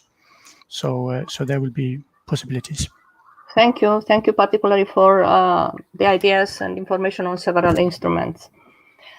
And we're very pleased to have DigiMove with us, because mobility is everywhere. Ports are linked to cities through mobility. Now I invite the last speaker, Laura Hettel, Policy Officer for Future Urban Systems in DGRTD. She's also managing the international cooperation activities with cities, including the Euro-Mediterranean context, which is exactly where are we now. And we need probably to set up a network like Baltic Ports Organization. So Laura, please. Thank you so much for having me. I hope my sound level is okay and you can hear me. And thank you so much for the interesting discussions and information. Very, very much appreciated for the food for thought that you have provided to us today. I will leave you with a few conclusions and give you a bit of a flavor of things to come, and we'll be glad to provide you more technical details, let's say, as we move down the way. I guess the main message that I wanted to convey you today is that no port is an island, right? So while it is very important to look inward and understand your strengths and needs, your vision and planning needs to be developed looking outward. So it's very important that you constantly ask yourself the question, how do I, as a port, fit into the bigger picture at local, regional, national, and European level? And this is very important for three reasons. First of all, we are all aware, and my colleagues and many of the speakers have shown very well the climate crisis that we are dealing with and the ambitions that we have under the European Green Deal. So if we want to respond to this, we have to think at systems level. So it cannot be any more about starting, let's say, sectoral projects in isolation and then trying to figure out down the road how we can glue the results towards a coherent whole. This is, first of all, highly inefficient. It is certainly costlier than it needs to be. And for me, the most worrying thing about it is that it locks up sectors into divergent development paths. And this is for decades to come, because we are talking about infrastructure here. So instead, the solution would be, of course, to first develop this umbrella vision for this system of systems, for how to blend and link energy, transport, built environment together with circular economy, also taking into account biodiversity and environmental quality concerns, of course. And once we have this vision, so we're turning the process on its head, and a vision that it's endorsed by the local stakeholders, we can then decline this vision into projects and move to implementation. The second point, do not underestimate the link between the level of cooperation in local governance and the success in attracting funding and financing.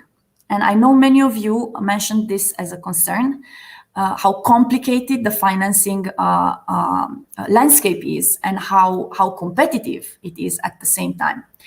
What we noticed on our side, and this is time and again, is that a plan that is backed up by a local coalition, meaning that it can credibly prove that it has already negotiated and settled many of the local and sometimes diverging local interests, it's more successful in securing funding. And third, it's very important also to participate in learning networks. And I'm very grateful to have heard today from the Baltic Ports Association, from the CRPM, because these are networks in which in turn, you will be either a lighthouse entity that teaches others or a follower that learns from others. This is a wonderful way to save a lot of resources and time by taking true and tested solutions and by adapting them to your local conditions. Now, if you are a port city who has recognized yourself into this description and into the 3 points I have mentioned, so if you're trying to work based on a holistic systemic vision and then decline it at the level of projects. If you are looking to develop an investment plan and you need guidance on how and where and in what sequence, which is equally important, in what sequence to access funding, and if you want to build a local coalition for decarbonization, we have just finished designing an upcoming instrument that was tailor-made for you. The instrument is a mission, and my colleague from DG Mare also already mentioned it in the context of the ocean. In parallel, we will be also launching a mission on climate neutral and smart cities.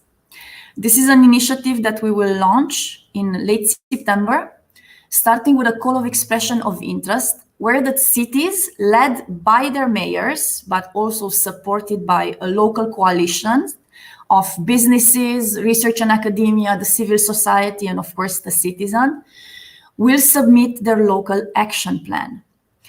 We, in turn, will accompany these cities for a period of at least 10 years. So we are not talking about an isolated sectoral project here. We are not talking about a 3 or 4 year long project. We are talking about long-term support in which we provide to you expertise and advice on how to make the vision that you have for your city using the local talents and using the linkages you have with organizations, you know, that might be in your region or that might be across Europe.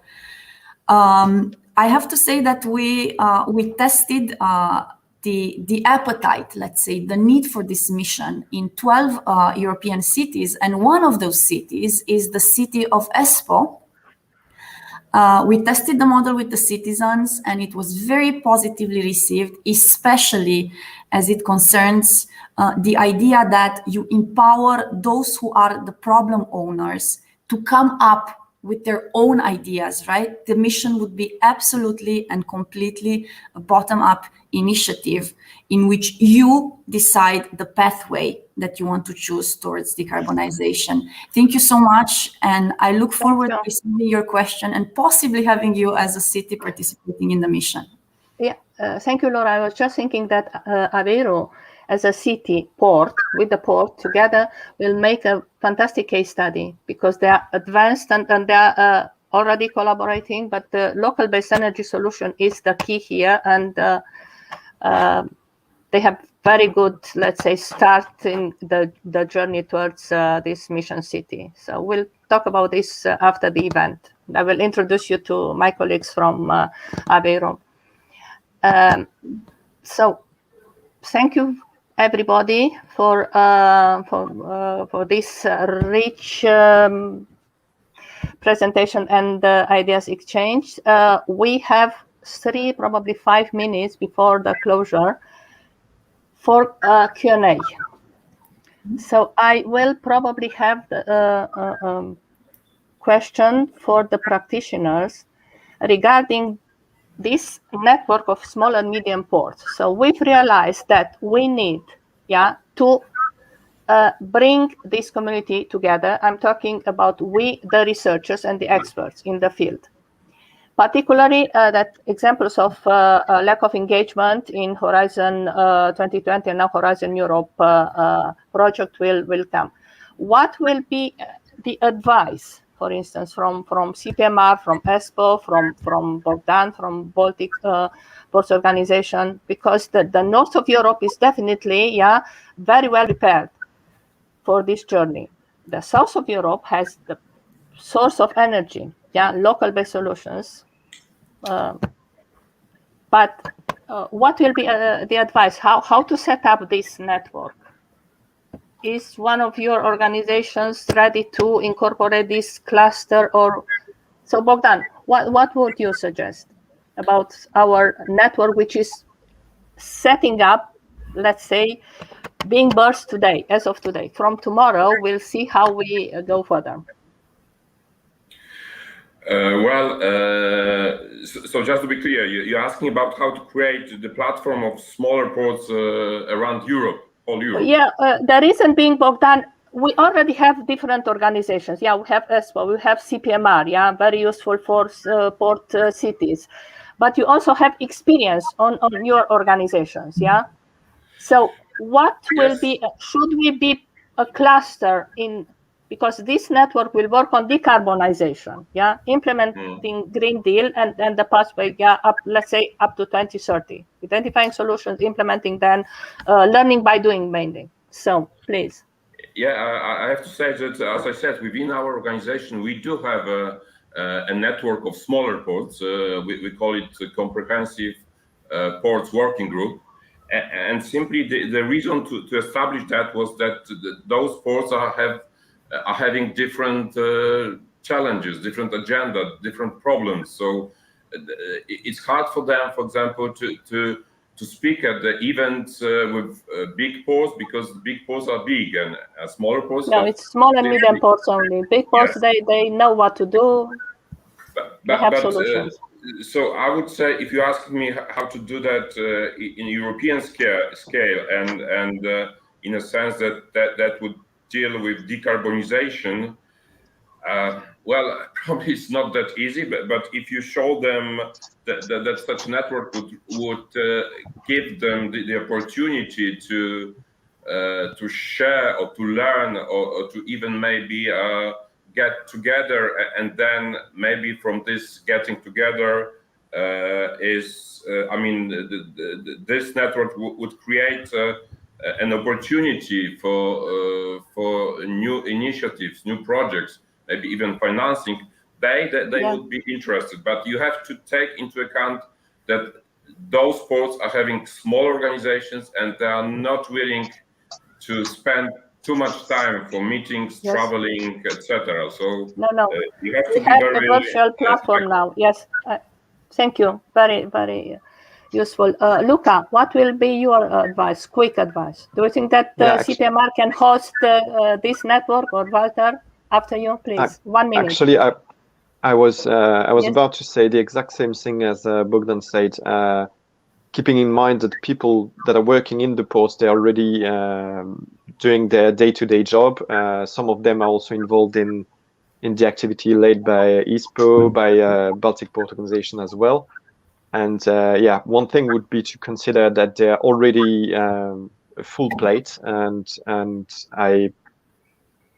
I would see. I think that using the opportunity of a project, whether it's the way it's financed and where the call comes from, is not the issue, but I would hardly see it being developed outside the framework of a European project, whether it's an Interreg project or an EMFF one, or I don't know. But I would hardly see it being developed outside the framework of the project, knowing that there are already networks of ports in the EU. Thank you.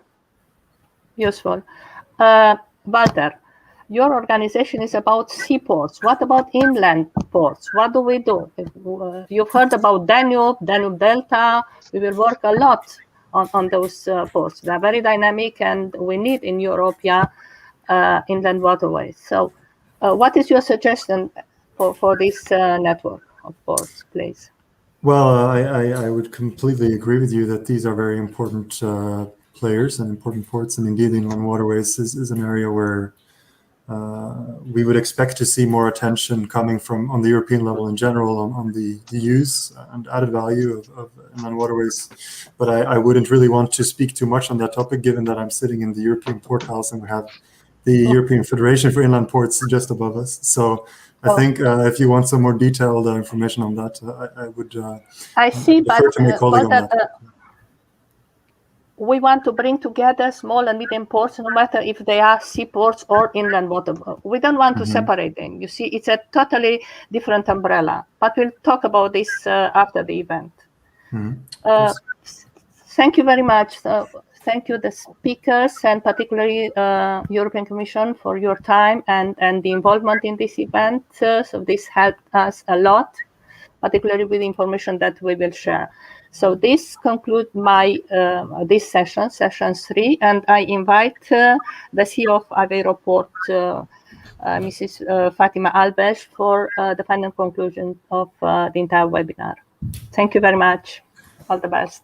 Thank you. Thank you. Thank you. Thank you very much. Thank you all. Thank you.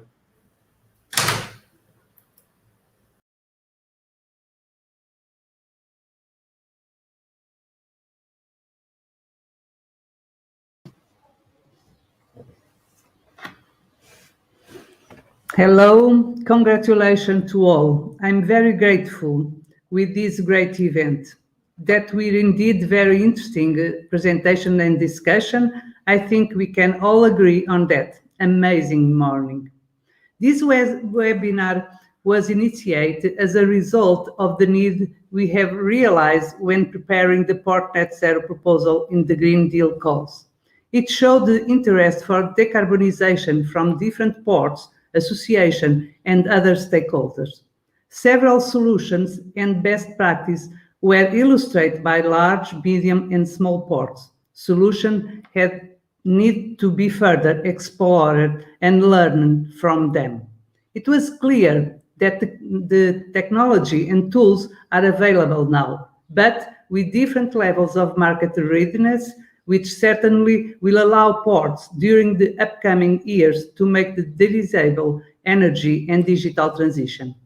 We have stated that ports, small, medium, or large, according to their size, local characteristics, and financial availability, have in fact developing already actions and initiatives adapted to each one of them, resulting in multiple solutions that can be replicated, scaled up, or scaled down to other ports. European and national policies, both in terms of legislation and funding, have enabled the definition of port strategy towards these sustainable goals. What is lacking now is effective financial and technological support, so that small and medium-sized ports can also make this transition to carbon neutrality. Finally, we have achieved our main objective this morning, that is to set up not a network, but the network of small and medium ports that have need to be think and put in practices with all the support, with the support of all of us. Engage in this decarbonization process and discuss transferable solution between us, but also lessons learned from larger ports. Please let us know by email how do you see this network being set up and mainly how to move forward. My last words goes to all of you for coming, especially our distinguished speakers and moderators. Thank you for your time and interest in helping us to make this webinar possible, and also to all the others involved in this organization. Special thanks also to Canal Central, to all the technological support. Finally, but not the least, you are all invited to visit the Port of Aveiro here in Portugal. Have a great day. Hope to see you soon and keep safe. Thank you very much.